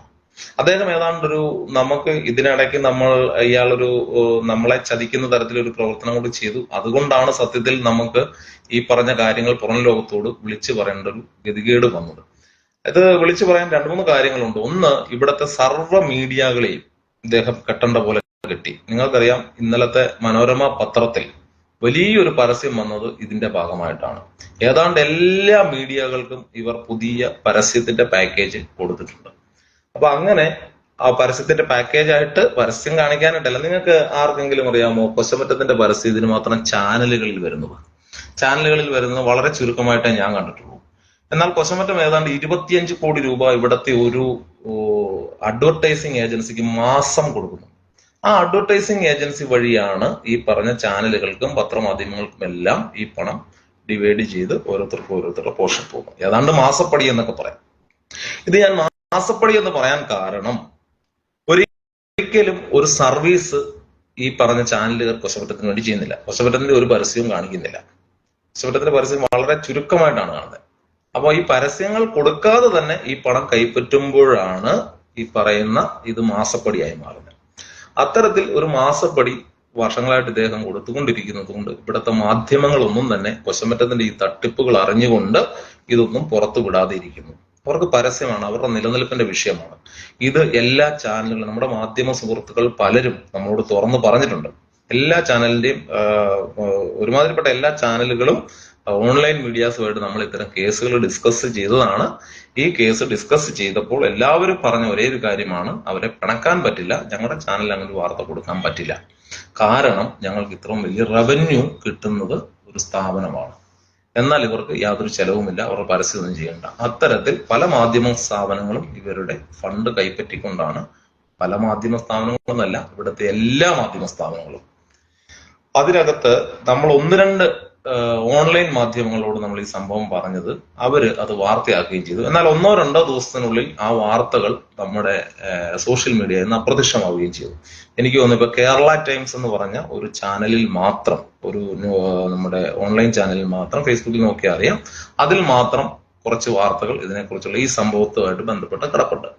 അപ്പോൾ പ്രീതിയുടെ സർട്ടിഫിക്കറ്റോ അല്ലെങ്കിൽ അവർക്ക് നഷ്ടപ്പെട്ട പണമോ തിരിച്ചു കൊടുക്കുന്ന ഒരു കണ്ടീഷൻ ഉണ്ടായിരുന്നെങ്കിൽ നമ്മൾ ഈ പറഞ്ഞ പരിപാടിക്ക് നിൽക്കില്ലായിരുന്നു. എന്നാൽ നമ്മൾ ഇത് എങ്ങനെ സെറ്റിൽ ചെയ്യാമെന്ന് നോക്കും തോറും ഇദ്ദേഹം ഇത് കൂടുതൽ വഷളാക്കാനായിട്ടാണ് ശ്രമിച്ചുകൊണ്ടിരുന്നത്. അത് വഷളാക്കാൻ ശ്രമിച്ചു എന്ന് ഞാൻ പറയാൻ കാര്യം, ഇദ്ദേഹം എന്നോട് പറഞ്ഞു, നിങ്ങൾ അത് സെറ്റിലാക്കാൻ സംസാരിച്ചു എന്ന് പറഞ്ഞിട്ട് ഞാൻ അത് സെറ്റിലാക്കാൻ സംസാരമൊക്കെ തുടങ്ങി. ഇദ്ദേഹം പറഞ്ഞു, നമുക്ക് നേരിട്ടിരിക്കാം, കോഴിക്കോട് വരാൻ പറഞ്ഞു. അപ്പൊ കോഴിക്കോട് പോകുന്ന ദിവസം ഇയാൾ എന്നോട് തലേദിവസം വിളിച്ചിട്ട് പറഞ്ഞു, നമുക്ക് ഒന്നിച്ച് കോഴിക്കോട് പോകാമെന്ന് പറഞ്ഞു. അപ്പോൾ എനിക്ക് അതിനകത്തൊരു അത്ര ഒരു സെക്യൂരിറ്റി ഫീലിംഗ് ഇല്ലാത്തതുകൊണ്ട് തന്നെ അദ്ദേഹത്തിന്റെ കൂടെ പോകാനായിട്ട് മടി തോന്നിയതുകൊണ്ട് ഞാൻ പറഞ്ഞു, ഞാൻ അങ്ങ് എത്തിക്കോളാം, സാറ് പൊക്കോളാൻ പറഞ്ഞു. അങ്ങനെ ഞങ്ങൾ ഒരു ദിവസം ഞാൻ ബസ്സിന് കയറിയാണ് കോഴിക്കോട് എത്തുന്നത്. അപ്പോൾ നമ്മുടെ സ്ഥാപനവുമായിട്ട് ബന്ധപ്പെട്ട ചില ആളുകളെയും ഞാൻ അവിടെ വിളിച്ചു വരുത്തിയിട്ടുണ്ടായിരുന്നു. കാരണം വേറൊന്നുമല്ല, ഞാൻ തീർച്ചയായിട്ടും ഒരു ഗെയിമിന് നിൽക്കാൻ പോകുന്നത് കൊച്ചമറ്റം പോലെ ഒരു 9,000 കോടി രൂപ ടേൺ ഓവറുള്ള ഒരു കമ്പനിയുമായിട്ടാണ്. അപ്പോൾ തീർച്ചയായിട്ടും നമ്മുടെ ഒരു സെക്യൂരിറ്റി നമ്മൾ നോക്കണമല്ലോ എന്നോർത്തിട്ട് നമ്മുടെ ഏതാനും സുഹൃത്തുക്കൾ കോഴിക്കോട് ആ സമയത്ത് കേന്ദ്രീകരിച്ചു. അങ്ങനെ അപ്പൊ ഇദ്ദേഹം എന്നോടൊരു കാര്യം പറഞ്ഞിട്ടുണ്ടായിരുന്നു, റെനീഷ് വരുമ്പോൾ റെനീഷ് തനിയെ വരണം. അപ്പൊ ഞാൻ പറഞ്ഞു അങ്ങനെ തനിയെ വരാൻ പറ്റില്ല, കാരണം എന്റെ കൂടെ ഒരാളെങ്കിലും കാണും. കാരണം എന്റെ അടുക്കൽ ഈ വിഷയം കൊണ്ടുവന്ന ആളുകൾ അവരിൽ ഒരാൾ റെപ്രസെന്റേറ്റീവ് ആയിട്ട് എന്റെ കൂടെ വരും. അങ്ങനെ എന്റെ ആ കൂട്ടത്തിൽ ഒരു സുഹൃത്തും കൂടെ വന്നു. ഞങ്ങൾ അവിടെ കോഴിക്കോട് ചെന്ന് ഈ ഹോട്ടൽ, ഒരു യാഷ് ഇന്റർനാഷണൽ ഹോട്ടലിലാണ് വരാൻ പറഞ്ഞത്. ഞാൻ അവളിന്റെ വാതിക്കൽ എത്തിയിട്ട് റൂം ഏതാണെന്ന് ചോദിച്ചു. അപ്പൊ റൂം ചോദിച്ചപ്പോൾ പുള്ളി പറഞ്ഞു ലോബിയിൽ വന്നാൽ മതി, ഞങ്ങൾ ലോബിയിലുണ്ടെന്ന് പറഞ്ഞു. അപ്പൊ ഞാൻ ചോദിച്ചു, സാറേ ഇത്തരം ഒരു കാര്യം നമുക്ക് ഡിസ്കസ് ചെയ്യാനായിട്ട് ലോബിയാണോ സാർ തിരഞ്ഞെടുത്തതെന്ന് ചോദിച്ചപ്പോൾ പറഞ്ഞു അല്ല കുഴപ്പമില്ല, നമുക്ക് ഇങ്ങോട്ട് പോരുമെന്ന് പറഞ്ഞു. അപ്പൊ ഞാൻ ഈ ലോബിയിലേക്ക് നടന്നു കയറിയപ്പോൾ തന്നെ എനിക്ക് മനസ്സിലായി എന്റെ ചുറ്റും എന്നെ നിരീക്ഷിക്കുന്ന ഏതാനും ആളുകളുണ്ട് എന്ന് എനിക്ക് മനസ്സിലായി. ഞാൻ നോക്കിയപ്പോൾ ആ ഹോട്ടലിന്റെ ലോബിയിൽ ഏതാണ്ട് 25ഓളം ആളുകളുണ്ട്, പല സൈഡുകളിലായിട്ട് ഇങ്ങനെ ഇരിക്കുന്നുണ്ട്. ഈ പറഞ്ഞ ആളുകളെല്ലാം എന്നിലേക്ക് തന്നെയാണ് എന്റെ നോട്ടം. അപ്പൊ ഞാൻ ചെന്നിട്ട് സാറിനോട് ചോദിച്ചു, ഇതെല്ലാം സാറിന്റെ ആൾക്കാരല്ലേ എന്ന് ചോദിച്ചു. അപ്പൊ പറഞ്ഞു അതെ അതെ അതെ അത് എന്റെ ആൾക്കാരാ, ഇവര് റെനീഷിനോട് പറഞ്ഞു തരും എന്താണ് ഇവിടെ സംഭവിക്കുന്നുള്ളത്, ഇവർക്കറിയാം, ഇവര് വ്യക്തമായിട്ട് പറഞ്ഞു തരും. അപ്പൊ അതിനകത്തൊരു ഭീഷണിയുടെ ചൊവ്വയും ഉണ്ട്. എന്നാൽ ഈ പറഞ്ഞതുപോലെ ഒരു ഇനി അതല്ല, നിങ്ങൾക്ക് കാര്യങ്ങൾ ബോധ്യപ്പെടുന്നെങ്കിൽ വേണമെങ്കിൽ നീ ബോധ്യപ്പെട്ടു പോക്കോ, ഇല്ലെങ്കിൽ നിന്നെ ഞങ്ങൾക്ക് ശരിയാക്കാൻ അറിയാം എന്നുള്ളൊരു ടോൺ അതിനകത്തുണ്ടായിരുന്നു. അപ്പോൾ അത്രയും നേരം ഞാൻ ഈ സാറേ എന്നാ വിളിച്ചുകൊണ്ടിരുന്നത്. അതെ അതെ. അപ്പൊ ആ സാറേ എന്നുള്ള വിളി ഞാൻ അങ്ങ് മാറ്റി. ഞാൻ പറഞ്ഞു ചേട്ടൻ എനിക്കിട്ട് ഉണ്ടാക്കാനായിട്ട് കോട്ടയത്ത് നിന്ന് ഇവിടെ വിളിച്ചു വരുത്തണ്ട, അത്തരത്തിലുള്ള ആളുള്ള ചേട്ടൻ അതിന് വേറെ പറ്റിയ ആൾക്കാർ വേറെ കിട്ടും, എനിക്കിട്ട് ഉണ്ടാക്കാൻ നോക്കരുത് എന്ന് ഞാൻ പറഞ്ഞു. എന്നിട്ട് ഞാൻ പറഞ്ഞു സാർ ഇത്ര ആളെ കാണിച്ചില്ല, അതുകൊണ്ട് ഞാനും എന്റെ ആൾക്കാരെ ഒന്ന് കാണിക്കാമെന്ന് എന്റെ സുഹൃത്ത് പുറത്തേക്ക് വിളിച്ചിട്ട് നമ്മുടെ പിള്ളേരോടെല്ലാം കയറി വരാൻ പറഞ്ഞു. അപ്പോൾ അവിടെ വന്ന് നമ്മുടെ സുഹൃത്തുക്കളെയൊക്കെ കണ്ടപ്പോൾ ഏതാണ്ട് അവിടെ ഉള്ള കൊച്ചമറ്റത്തെ സ്റ്റാഫിനൊക്കെ ഏതാണ്ട് സംഭവം ഏതാണ്ടൊക്കെ പിടികിട്ടി. അത്യാവശ്യം അവിടെ അറിയപ്പെടുന്ന ആളുകളൊക്കെ തന്നെ അവിടെ വന്നത്. അപ്പൊ അതുകൊണ്ട് തന്നെ അവരെല്ലാം പതുക്കെ, ഇനി ഞാൻ ചോദിച്ചു ഇനി നിങ്ങൾ ആരെങ്കിലും നിൽക്കുന്നുണ്ടെന്ന് ചോദിച്ചു. അപ്പൊ അതൊക്കെ തന്നെ അവരെല്ലാരും പുറകിലേക്ക് മാറി. അതിനുശേഷം ഇയാളോട് ഞാൻ ഒന്നുകൂടെ ദേഷ്യപ്പെട്ടു, ഞാൻ തിരിച്ചു പോരാൻ ഒരുങ്ങി. അപ്പൊ അദ്ദേഹം എന്റെ കയ്യെ കയറി പിടിച്ചിട്ട് പറഞ്ഞു ദേഷ്യോട് ഇരിക്കും, പ്ലീസ് ഇരിക്കൂ, നമുക്ക് സംസാരിക്കാം എന്ന് പറഞ്ഞ് വീണ്ടും സംസാരം. എത്ര തുകയാണ് നിങ്ങൾ ഇതിലേക്ക് ചോദിക്കുന്നത്? അപ്പൊ ഞാൻ പറഞ്ഞു സാറേ ഇത് ഒരാളുടെ ഒരു ജീവൻ പ്രശ്നമാണ്. ഈ യുവതിക്ക് വലിയ നഷ്ടങ്ങൾ ഉണ്ടായിട്ടുണ്ട്. 10-16 വർഷം അവിടെ കിടന്ന് ജോലി ചെയ്തതാണ്. അവർക്ക് വേറെ ജോലിക്ക് അവസരം ഉണ്ടായിരുന്നു. അവർക്ക് നിങ്ങൾ കൂടുതലും ശമ്പളം എത്രയാണ്, അവരുടെ നിന്ന് ഇത്രയാണ്ട് 10-60 ലക്ഷം രൂപ നിങ്ങൾ അവരുടെ വീടും പറമ്പും ഒക്കെ പണയപ്പെടുത്തി നിങ്ങൾ ഇങ്ങോട്ട് അടപ്പിച്ചിട്ടുണ്ട്. അങ്ങനെ പല കാര്യങ്ങളും ചെയ്തിട്ടുണ്ട്. അതൊക്കെ ശരിയാണ്, അതെല്ലാം നമുക്ക് കൊടുക്കാം. പക്ഷേ പുള്ളി എപ്പോഴും ഒരു ഡിമാൻഡ് പറയുന്നത്, പക്ഷേ ഈ പറയുന്ന അവരുമായിട്ട് ബന്ധപ്പെട്ട മറ്റാർക്കും നമ്മൾ പണം കൊടുക്കാനോ അല്ലെങ്കിൽ കാര്യങ്ങളോ. അപ്പൊ ഇതിനിടയ്ക്ക് ഇദ്ദേഹം ഞാൻ ഈ പരിപാടികൾ നീക്കിക്കൊണ്ടിരിക്കുമ്പോൾ ഇതിനിടയ്ക്ക് ഇദ്ദേഹം പാരലായിട്ട് വേറൊരു കാര്യങ്ങൾ ചെയ്യുന്നുണ്ടായിരുന്നു. ഇദ്ദേഹം പാരലായിട്ട് പ്രീതിയുടെ വീട്ടിലേക്ക് ഗുണ്ടകളെ പറഞ്ഞയക്കുകയും അവരെ ഭീഷണിപ്പെടുത്താൻ നോക്കുകയും അങ്ങനെയുള്ള കലാപരിപാടികളൊക്കെ ചെയ്യുന്നുണ്ടായിരുന്നു. അപ്പൊ ആ വിഷയം അറിഞ്ഞതിന് ശേഷം പ്രീതി ഇപ്പോൾ വേറൊരു സ്ഥലത്താണ്, വിദേശത്താണ്. എന്നാൽ പ്രീതിയുടെ ഭർത്താവും മകനും ഇവിടെ ഉള്ളത് കാരണം അവരുടെ ഒരു സുരക്ഷയും കൂടെ മുൻനിർത്തി നമ്മൾ അവരെ സംരക്ഷിക്കാൻ തീരുമാനിച്ചു. അപ്പൊ പ്രീതിയുടെ മകൻ ഇപ്പോ എന്റെ കൂടെ ഉണ്ട്. പ്രീതിയുടെ മകനാണ് ഇരിക്കുന്നത്. മോനെ പേരും ഇതൊക്കെ എന്ന് പറഞ്ഞേ. എന്റെ പേര് അനന്തു, പ്രീതിയുടെ മോനാണ്. നമുക്ക് കുറെ അധികം ഭീഷണിയും കാര്യങ്ങളൊക്കെ വീട്ടിലും ജോലി ചെയ്യുന്ന സ്ഥലത്തേക്കൊക്കെ ആൾക്കാർ വന്ന് എന്റെ അടുത്ത് ഇങ്ങനെ പറയുകയൊക്കെ ചെയ്തിട്ടുണ്ടായിരുന്നു. നിന്നോട് എന്നാ പറഞ്ഞ ഇയാള് പറഞ്ഞോണ്ടിരുന്നത്? എന്നാ എന്ത് ചെയ്യണം എന്ന് അവര് പറഞ്ഞോണ്ടിരുന്നത്? അവര് പറഞ്ഞത് ഈ കാര്യങ്ങളൊന്നും പുറത്ത് പറയരുത്, പുറത്ത് പറഞ്ഞെങ്കിൽ ഭാവിയിൽ വലിയ ബുദ്ധിമുട്ടാവും. ഞങ്ങളാണെങ്കിൽ ഇപ്പൊ ഒന്നും ഇല്ലാത്തൊരവസ്ഥ. ഞങ്ങളുടെ കയ്യിൽ എത്തിയതിനു ശേഷം നിനക്ക് എന്തെങ്കിലും അങ്ങനെ പേടി തോന്നിയിട്ടുണ്ടോ? നിങ്ങളാണ് ഇപ്പൊ ഞങ്ങളൊരു ധൈര്യം. സത്യം പറഞ്ഞാൽ നിങ്ങളുള്ളതിനെ കൊണ്ടാണ് ഇപ്പൊ പുറത്തിറങ്ങുന്നത് തന്നെ. ഓക്കെ, ശരി. അപ്പൊ ഇവര് ഏതെങ്കിലും തരത്തിൽ നിന്നെ ഉപദ്രവിക്കാൻ സാധ്യതയുണ്ടെന്ന് തോന്നലുണ്ടായോണ്ടാണ് നിങ്ങൾ ഞങ്ങളോട് വിവരം വിളിച്ച് പറഞ്ഞത് അല്ലെ? അപ്പോ നമ്മൾ അന്ന് മുതൽ നിങ്ങളുടെ എല്ലാ കാര്യങ്ങളും നോക്കി നിങ്ങളെ കൂട്ടത്തിൽ തന്നെ നിൽപ്പുണ്ട്. ഓക്കെ. അപ്പം ഇയാള് ഏതെങ്കിലും തരത്തിൽ ഇത് സെറ്റിൽ ചെയ്യാം എന്ന് പറഞ്ഞുകൊണ്ട് വലിയ തുകകൾ വല്ലോ നിങ്ങൾക്ക് ഓഫർ തന്നുണ്ട്? എനിക്ക് 50 ലക്ഷം രൂപ ഓഫർ പറഞ്ഞത്. എത്ര രൂപ വരെ പറഞ്ഞു തരാം? അതെന്നോടും പറഞ്ഞു നിങ്ങൾ എത്ര തുക അവർക്ക് നഷ്ടപ്പെടുന്നുണ്ട് ആ പൈസ തരാം, അവർക്ക് കൊടുക്കാന്ന്. ഇത് കൊടുക്കാം എന്ന് പറയുന്നതല്ലാതെ ഇയാൾ ഒരിക്കലും തരുന്നതിനെ കുറിച്ച് എപ്പോ തരാം എന്ന് മാത്രം പറഞ്ഞില്ല അല്ലെ? അതല്ലേ സത്യം? ഓക്കെ. അപ്പോ ഇതാണ് പ്രീതിയുടെ മകൻ പറയുന്ന കാര്യം. അദ്ദേഹം ഈ പല വഴിക്കും അദ്ദേഹം ഈ പറഞ്ഞ ശ്രമങ്ങൾ നടത്തി. ആദ്യം എന്നെ ഒന്ന് വിലക്കെടുക്കാൻ നോക്കി. അതിനുശേഷം എന്റെ സ്ഥാപനത്തെ ഇൻവോൾവ് ചെയ്തുകൊണ്ട് ഇതിനൊരു കൺസൾട്ടൻസി, ഒരു മീഡിയേഷൻ നടത്താൻ നോക്കി. അപ്പൊ ആ മീഡിയേഷൻ ഞാൻ നടത്തി ഈ പറഞ്ഞ തുകയിലേക്ക്. അപ്പൊ ഇവര് ന്യായമായിട്ടൊരു തുക, ഇത്രയും വലിയ 9,000 കോടി രൂപ ടേൺ ഓവർ ഉള്ള ഒരു സ്ഥാപനം ഇത്രയും വലിയ ഗുരുതരമായ ക്രമക്കേട് കാണിച്ചിട്ട് ഈ പറഞ്ഞ നമ്മളുമായിട്ട് കൺസൾട്ടൻസി ആയിട്ട് ഈ പറഞ്ഞ ധാരണകൾ നിലനിൽക്കെ തന്നെ പ്രീതിയുടെ വീട്ടിലേക്ക് ഗുണ്ടകളെ വിട്ടത് സ്വാഭാവികമായിട്ടും എനിക്ക് ഇഷ്ടപ്പെട്ടില്ല. അതുകൊണ്ട് തന്നെ ഞാനും പാരലായിട്ടൊരു കളി തുടങ്ങി. നമ്മൾ ഇത് ഇഡിക്കും അതുപോലുള്ള അന്വേഷണ ഏജൻസികൾക്കും ഈ വിവരങ്ങൾ കൈമാറി. അപ്പോൾ ഈ വിവരങ്ങൾ കൈമാറി ഇഡി ഡയറക്ടറിനെ നമ്മുടെ ഒരു ടീം നേരിട്ട് ഇവിടുന്ന് പോയി ഡൽഹിക്ക് പോയി നേരിട്ട് കണ്ട് കാര്യങ്ങൾ ബോധിപ്പിച്ചു. ഒരു പരാതി നേരിട്ട് അവിടെ കൊടുത്തു. അത് കൂടാതെ നമ്മൾ രജിസ്റ്റേർഡ് ആയിട്ട് ഒരു പരാതി, ഇനിയിപ്പം ഇദ്ദേഹത്തിന്റെ എന്തെങ്കിലും തരത്തിലുള്ള സ്വാധീനം കൊണ്ട് ഈ പറഞ്ഞ പരാതികൾ മുങ്ങിപ്പോകുമോ എന്നൊരു ഇത് നമുക്കുണ്ടായിരുന്നു. പക്ഷെ നമുക്ക് ഉള്ളത്രയും സ്വാധീനം ഏതായാലും പുള്ളിക്ക് അത്തരം അന്വേഷണ ഏജൻസികൾ ഉണ്ടാകാൻ സാധ്യതയില്ല എന്ന് നമുക്കറിയാമായിരുന്നു. എങ്കിൽ തന്നെയും നമ്മൾ ഒരു രജിസ്റ്റേർഡ് ആയിട്ട് ഒരു ഇതും കൂടെ നമ്മൾ അയച്ചു. അപ്പൊ നമ്മൾ രജിസ്റ്റേർഡ് ആയിട്ട് അയച്ചതിന്റെ രേഖകളാണ്, അതിന്റെ റെസിപ്റ്റ് ആണ് ഈ കാണിക്കുന്നത്. ഇതിന്റെ റെസിപ്റ്റ് ആണ് ഇത്. നമ്മൾ കൊറിയർ വഴി അയച്ചതാണ്. അതിന്റെ കൊറിയർ വഴിന്റെ റെസിപ്റ്റും അത് അക്നോളജ്മെന്റ് കൂടെ കിട്ടിയിട്ടുണ്ട്. അപ്പോൾ ED director Shri Rahul Naveen sir ഈ മാത്യു കെച്ചറിയാനെ നേരിട്ട് വിളിക്കുന്നു. ഇതുപോലൊരു വിഷയമുണ്ടല്ലോ, ആ വിഷയം എങ്ങനെയാണ്, പരാതി ഇങ്ങനെ വന്നിട്ടുണ്ട്, നിങ്ങൾ ഇതുപോലെ ഗുരുതരമായ കുറ്റകൃത്യങ്ങൾ ചെയ്തതായിട്ട് ശ്രദ്ധയിൽപ്പെട്ടിട്ടുണ്ട് എന്ന് പറഞ്ഞ് രാഹുൽ നവീൻ സാർ 3ാമത്തെ ദിവസം വിളിക്കുന്നു. വിളിച്ചിട്ട് ഇയാൾ ഡൽഹിക്ക് ചെല്ലാൻ പറയുന്നു. എന്നാൽ ഇയാൾ ഡൽഹിക്ക് പോകാൻ തയ്യാറാകുന്നില്ല. പിറ്റേ ദിവസം മുതൽ ഇഡിക്കാർ വിളിക്കുമ്പോൾ ഇദ്ദേഹം ഫോൺ എടുക്കത്തില്ല, അല്ലെങ്കിൽ സെക്രട്ടറി പറയും ഇദ്ദേഹം ഇല്ല, മീറ്റിംഗിലാണ്. അങ്ങനെ അവിടെ പല പല കാര്യങ്ങൾ പറഞ്ഞ് അദ്ദേഹം ഒഴിഞ്ഞു മാറി. അപ്പൊ അതിനുശേഷം ഇലക്ഷൻ കയറി വന്നു. എനിക്ക് സ്വാഭാവികമായിട്ടും ഇലക്ഷന്റെ തിരക്കുകളിലേക്ക് പോകേണ്ടി വന്നു. തന്നെയുമല്ല കുറച്ച് നാളത്തേക്ക് നമ്മുടെ ഇലക്ഷൻ ആകുമ്പോൾ നിങ്ങൾക്കറിയാം, നമ്മുടെ സർക്കാർ ജോലിക്കാരും അല്ലെങ്കിൽ മന്ത്രിമാര് എല്ലാവരും അവരവരുടെ തിരക്കുകളിലേക്ക് പോകും. ഇത്തരം കാര്യങ്ങളുമായിട്ട് നമുക്ക് മുന്നോട്ട് പോകാൻ പറ്റാത്തൊരു സാഹചര്യം വന്നു. അതുകൊണ്ട് തന്നെ നമ്മൾ അതൊന്നും സ്റ്റോപ്പ് ചെയ്തു. തൽക്കാലത്തേക്ക് ഇത് കുറച്ച് ഇലക്ഷൻ കഴിയട്ടെ, റിസൾട്ട് വരട്ടെ. അങ്ങനെ ഇപ്പോൾ ഇലക്ഷനും കഴിഞ്ഞു, റിസൾട്ടും വന്നു, സത്യപ്രതിജ്ഞയും കഴിഞ്ഞു. അതുകൊണ്ട് തന്നെ ഞാനിത് പുറത്തേക്ക് വിടും എന്നൊരു ഏതാണ്ടൊരു ധാരണ അദ്ദേഹത്തിന് വന്നതുകൊണ്ടാണ് അദ്ദേഹം മനോരമ പത്രത്തിൽ ഇത്തരത്തിലൊരു പരസ്യം ഇന്നലെ കൊടുക്കാൻ തയ്യാറാണ്. പ്രിയപ്പെട്ടവരെ, ഏത് പ്രതിസന്ധി ഘട്ടത്തിലും ഒരു നോൺ ബാങ്കിങ് ഫിനാൻസ് കമ്പനികൾ കാണിക്കുന്ന ഒരു തന്ത്രമാണ് അവർക്ക് പ്രതിസന്ധി ഉണ്ടെന്ന് പുറം ലോകം അറിയാതിരിക്കാൻ എല്ലാ മാധ്യമങ്ങളിലൂടെയും പരസ്യം കൊടുക്കുക എന്നുള്ളത്. അപ്പൊ അത്തരത്തിലൊരു തന്ത്രമാണ് മനോരമയിലൂടെ അദ്ദേഹം നടത്തിയെടുത്തത്. അപ്പോൾ ലക്ഷക്കണക്കിന് ആൾക്കാർ പണയം വെച്ച രേഖകൾ നമ്മുടെ കയ്യിലിരിപ്പുണ്ട്. അത് നമ്മൾ ഇഡിക്ക് കൈമാറിയിട്ടുണ്ട്. അതിന്റെ കുറച്ച് സാമ്പിൾ. അതുപോലെ ഇദ്ദേഹം ആരോപിക്കപ്പെടുന്നത്, അതായത് ഇദ്ദേഹം തന്നെ പറഞ്ഞതുപോലെ ഇദ്ദേഹം ഒരു തീവ്രവാദ സംഘടനകൾക്ക് വേണ്ടി പണം മണി ലോണ്ടറിങ് നടത്തിയിട്ടുണ്ടെങ്കിൽ ആ കേസ് NIA അന്വേഷിക്കും തീർച്ചയായിട്ടും. അപ്പോൾ അത് NIAക്കും നമ്മളൊരു ഹിന്റ് കൊടുത്തിട്ടുണ്ട്, പരാതിയായിട്ട് കൊടുത്തിട്ടില്ല. പക്ഷെ നമ്മൾ NIAക്കും SFIOയ്ക്കും അതുപോലെ CBIക്കും ഇഡിക്കും 4 അന്വേഷണ ഏജൻസികൾക്കുള്ള പരാതികൾ നമ്മൾ തയ്യാറാക്കി കഴിഞ്ഞു. അത് നമ്മുടെ ലീഗൽ വിങ് അത് ഡ്രാഫ്റ്റ് അതിന്റെ ഫൈനൽ തയ്യാറാക്കിക്കൊണ്ടിരിക്കുന്നു. ഉടൻ തന്നെ അത് ബന്ധപ്പെട്ട അന്വേഷണ ഏജൻസികൾക്ക് കൈമാറും. അപ്പോൾ ഇഡി ഇലക്ഷൻ വരുന്നതിന് മുമ്പ് എനിക്ക് തോന്നുന്നു കേജ്രിവാളിനെ അറസ്റ്റ് ചെയ്യുന്നതിന്റെ തലേ ദിവസം ഇദ്ദേഹത്തിനെ കസ്റ്റഡിയിൽ എടുക്കണം എന്നൊരു ധാരണയിലായിരുന്നു മുന്നോട്ട് പോയിക്കൊണ്ടിരിക്കുന്നത്. അപ്പോ അത് വൈകിയത് എന്താണെന്ന് വെച്ചാൽ കേജ്രിവാളിന്റെ അറസ്റ്റുമായിട്ട് ബന്ധപ്പെട്ട് ആ സംഭവങ്ങൾ വൈകിപ്പോയി. അവർ നമ്മളോട് കാര്യം ബോധിപ്പിക്കുകയും ചെയ്തു. ഇങ്ങനെ വിഷയം നടക്കുന്നതാണ്, നമുക്ക് ഉടനെ ഇത്തരത്തിലേക്കൊരു മൂവ്മെന്റ് നടത്താൻ പറ്റില്ല.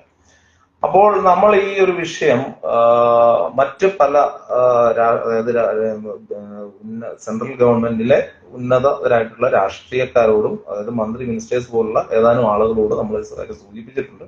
അപ്പൊ എല്ലാവരും തന്നെ ഒരു മൈനോറിറ്റി കമ്മ്യൂണിറ്റിയിൽപ്പെട്ട ഒരു ബിസിനസ്സുകാരനായതുകൊണ്ട് പ്രത്യേകിച്ച് BJPക്ക് അത്തരത്തിലൊരു ഒരു ബിസിനസ്സുകാരനെ തകർക്കാനുള്ളൊരു താല്പര്യക്കുറവ് അവര് നേരിട്ട് നമ്മളോട് പറയുകയും, നിങ്ങൾ തന്നെ ഇതിനകത്തൊരു സെറ്റിൽമെന്റ് ഉണ്ടാക്കി നിങ്ങൾക്ക് ഏതെങ്കിലും തരത്തിൽ അത് പരിഹരിക്കാൻ പറ്റുമെങ്കിൽ നോക്കുക എന്നാണ് പറഞ്ഞത്. അപ്പൊ ആദ്യഘട്ടത്തിലൊക്കെ നമ്മളുടെ ഒരു വിചാരം ഈ കൊശമറ്റം എന്ന് പറയുന്ന ആള് അല്ലെങ്കിൽ ഈ മാത്യു കെച്ചറിയാന്റെ ഒരു ഹോൾഡ് ഭയങ്കര വലുതാണ്, അതുകൊണ്ടാണ് ഇവരെല്ലാം ഇങ്ങനെ പറയുന്നത് എന്നാണ് നമ്മൾ വിചാരിച്ചിരുന്നത്. എന്നാൽ അതൊന്നും അല്ല എന്ന് നമുക്ക് പിന്നീട് മനസ്സിലായി തുടങ്ങി. കാരണം നമ്മുടെ തന്നെ ലീഗൽ കാര്യങ്ങളും അല്ലെങ്കിൽ അതുപോലുള്ള ഡൽഹിയിലെ ചില കാര്യങ്ങൾ നോക്കുന്ന ആളുകളെ ഉദ്ദേശിച്ചാണ് ഇദ്ദേഹം ഈ ധൈര്യമായിട്ട് നിന്നിരുന്നതെന്ന് ഇന്നലെ സത്യപ്രതിജ്ഞാ ചടങ്ങിൽ ഡൽഹിയിൽ എല്ലാവരും ഒത്തുകൂടിയപ്പോഴാണ് നമ്മുടെ ടീമിനും മനസ്സിലായത്. ഇദ്ദേഹം പേര് പറഞ്ഞുകൊണ്ട് നിന്ന് കളിക്കുന്നത് പല രാഷ്ട്രീയ നേതാക്കളുമായിട്ട് ബന്ധമുണ്ട്, അടുപ്പമുണ്ട് എന്ന് പറഞ്ഞ് പലരെയും ഉപയോഗിക്കുകയാണ്. അപ്പൊ എന്നോട് ഞാൻ ആദ്യമായിട്ട് ചെന്നപ്പോഴത്തേക്ക് ഇതുപോലെ ഈ വിഷയമായിട്ട് ചെന്നപ്പോഴത്തേക്ക് എന്നോടും അങ്ങനെ ചില കാര്യങ്ങൾ അദ്ദേഹം പറഞ്ഞായിരുന്നു. ഇവിടുത്തെ മുഖ്യമന്ത്രി അടക്കമുള്ള ആളുകളുമായിട്ട് നമുക്ക് വളരെ അടുപ്പം എന്നുള്ളതാണ്. അത് സാമ്പത്തികമായാലും എന്തായാലും ഭയങ്കര ഇതാണ്, മറ്റതാണ്, മറിച്ചതാണ്, മാങ്ങാത്തൊലിയാണെന്നൊക്കെ ഭയങ്കര വലിയ വലിയ കാര്യങ്ങൾ ഇദ്ദേഹം പറഞ്ഞു. അപ്പൊ ഞാന് ഈ ഇങ്ങനെ ഇരുന്ന ഒരാളൊരു കാര്യം പറയുമ്പോൾ ഞാൻ പറഞ്ഞു, സാറേ അതിപ്പം പിണറായി വിജയൻ സഖാവിനെ കുറിച്ച് പറയാത്ത സംഭവങ്ങളൊന്നും ഇല്ലല്ലോ. അത് ലോകത്ത് മൊത്തം പുള്ളിയെ കുറിച്ച് പേര് പറഞ്ഞു നടക്കുക, പുള്ളിക്ക് അവിടെ നിക്ഷേപമുണ്ട്, ഇവിടെ നിക്ഷേപമുണ്ട്, സാറിന്റെ കമ്പനി നിക്ഷേപമുണ്ടെന്ന് സാറ് പറഞ്ഞാലും എനിക്ക് വിഷയമുള്ള കേസൊന്നുമില്ല. അത് പുള്ളി അന്വേഷിക്കുകയോ പിടിക്കുകയോ എന്താ വെച്ചാൽ അത് പുള്ളി നോക്കിക്കോളും. അതൊന്നും നമ്മുടെ വിഷയമല്ല. നമ്മുടെ വിഷയം പ്രീതിയാണ്. സാർ അതിനെക്കുറിച്ച് മാത്രം സംസാരിക്കുക, അല്ലാതെ സാറിന്റെ വലിയ ബന്ധങ്ങളോ കണക്ഷനുകളോ ഒന്നും പറഞ്ഞ് എന്നെ പേടിപ്പിക്കാൻ നോക്കണ്ട എന്ന് ഞാൻ പറഞ്ഞു. അപ്പം ഇത്തരത്തിലുള്ള കാര്യങ്ങളാണ് ഇദ്ദേഹം മറ്റു പലരോടൊക്കെ പറഞ്ഞു നിന്ന്. എന്നാൽ സത്യം മനസ്സിലാക്കിയ ഇവിടുത്തെ ഒരു രാഷ്ട്രീയക്കാരനുമായിട്ട് പോലും ഇദ്ദേഹത്തിന് യാതൊരുവിധ ബന്ധവുമില്ല. എന്റെ കാരണം എന്താണെന്ന് വെച്ച് കഴിഞ്ഞാൽ, സ്വാഭാവികമായിട്ടും രാഷ്ട്രീയക്കാരുമായിട്ടൊരു ബന്ധം വെച്ചാൽ അവിടെ പിരിവിന് ചെല്ലും, കാര്യങ്ങൾക്ക് ചെല്ലും, അങ്ങനെയുള്ള ധനനഷ്ടം ഉണ്ടാകും എന്നും അറിയാവുന്നതുകൊണ്ടാണ് ഇദ്ദേഹം ഒരിക്കൽ പോലും ഒരു രാഷ്ട്രീയക്കാരനുമായിട്ട് പോലും ബന്ധം വെക്കാത്തത്. ഇനി ബന്ധമുണ്ടോ എന്ന് എനിക്കറിയില്ല. പക്ഷെ നമ്മൾ മനസ്സിലാക്കിയുള്ളൂ, നമ്മൾ ഇദ്ദേഹത്തിന്റെ ബാക്ക്ഗ്രൗണ്ട് സ്റ്റഡി എല്ലാം നടത്തിയപ്പോൾ വളരെ വിചിത്രമായ കാര്യങ്ങൾ. അതായത് ഇദ്ദേഹം ഒരു ഹോട്ടലിൽ താമസിച്ചാല് ആ ഹോട്ടലിൽ നിന്ന് അവിടുത്തെ സോപ്പും ഷാമ്പു കുപ്പിയൊക്കെ പേസ്റ്റും ഒക്കെ എടുത്തുകൊണ്ട് പോകുന്ന, അവിടുത്തെ ബ്രഷും ഒക്കെ എടുത്തുകൊണ്ട് പോകുന്ന അത്രയ്ക്ക് അരക്കനാണ് ഈ പറഞ്ഞ കൊശമറ്റത്തിന്റെ മുതലാളി. അപ്പൊ അയാളിൽ നിന്ന് ഇതുപോലൊരു സെറ്റിൽമെന്റ് കിട്ടും എന്ന് അല്ലെങ്കിൽ ഈ പറഞ്ഞ വിഷയം അയാൾ പണമായിട്ട് സെറ്റിൽ ചെയ്യും എന്ന് വിശ്വസിച്ച് മുന്നോട്ട് പോയ ഞങ്ങൾ കാണിച്ച അല്ലെങ്കിൽ ഞങ്ങളുടെ സ്ഥാപനത്തിന് നമ്മുടെ സ്ഥാപനത്തിന്റെ ക്രെഡിബിലിറ്റിയെ ബാധിക്കുന്ന ഒരു വിഷയമായിട്ട് പിന്നീട് മാറി. അതെന്താണെന്ന് ചോദിച്ചു കഴിഞ്ഞാൽ, നമ്മുടെ ഇടയ്ക്കിലേക്ക് ഇങ്ങനെ ഒരു വിഷയമായിട്ട് ഹൈക്കോടതിയിലെ 2 വക്കീലന്മാർ, നമ്മുടെ ലീഗൽ വിങ്ങിലെ 2 പേര് ഈ വിഷയം പെടുന്നു. ഇത് നമുക്ക് പരിഹരിക്കാൻ പറ്റിയില്ലെങ്കിൽ ഈ വിഷയത്തിൽ അല്ലെങ്കിൽ ഇത്തരം ഒരു കൺസൾട്ടൻസിയുമായിട്ട് നമ്മൾ മുന്നോട്ട് പോകുന്നതിൽ എന്റെ സ്ഥാപനത്തിന് അതിനുള്ള കേപ്പബിലിറ്റി ഇല്ല എന്നുള്ളതാണ് പുറത്തു വരുന്നത്. ഇത് നിരീക്ഷിച്ചുകൊണ്ടിരിക്കുന്ന ധാരാളം ആളുകളുണ്ട്.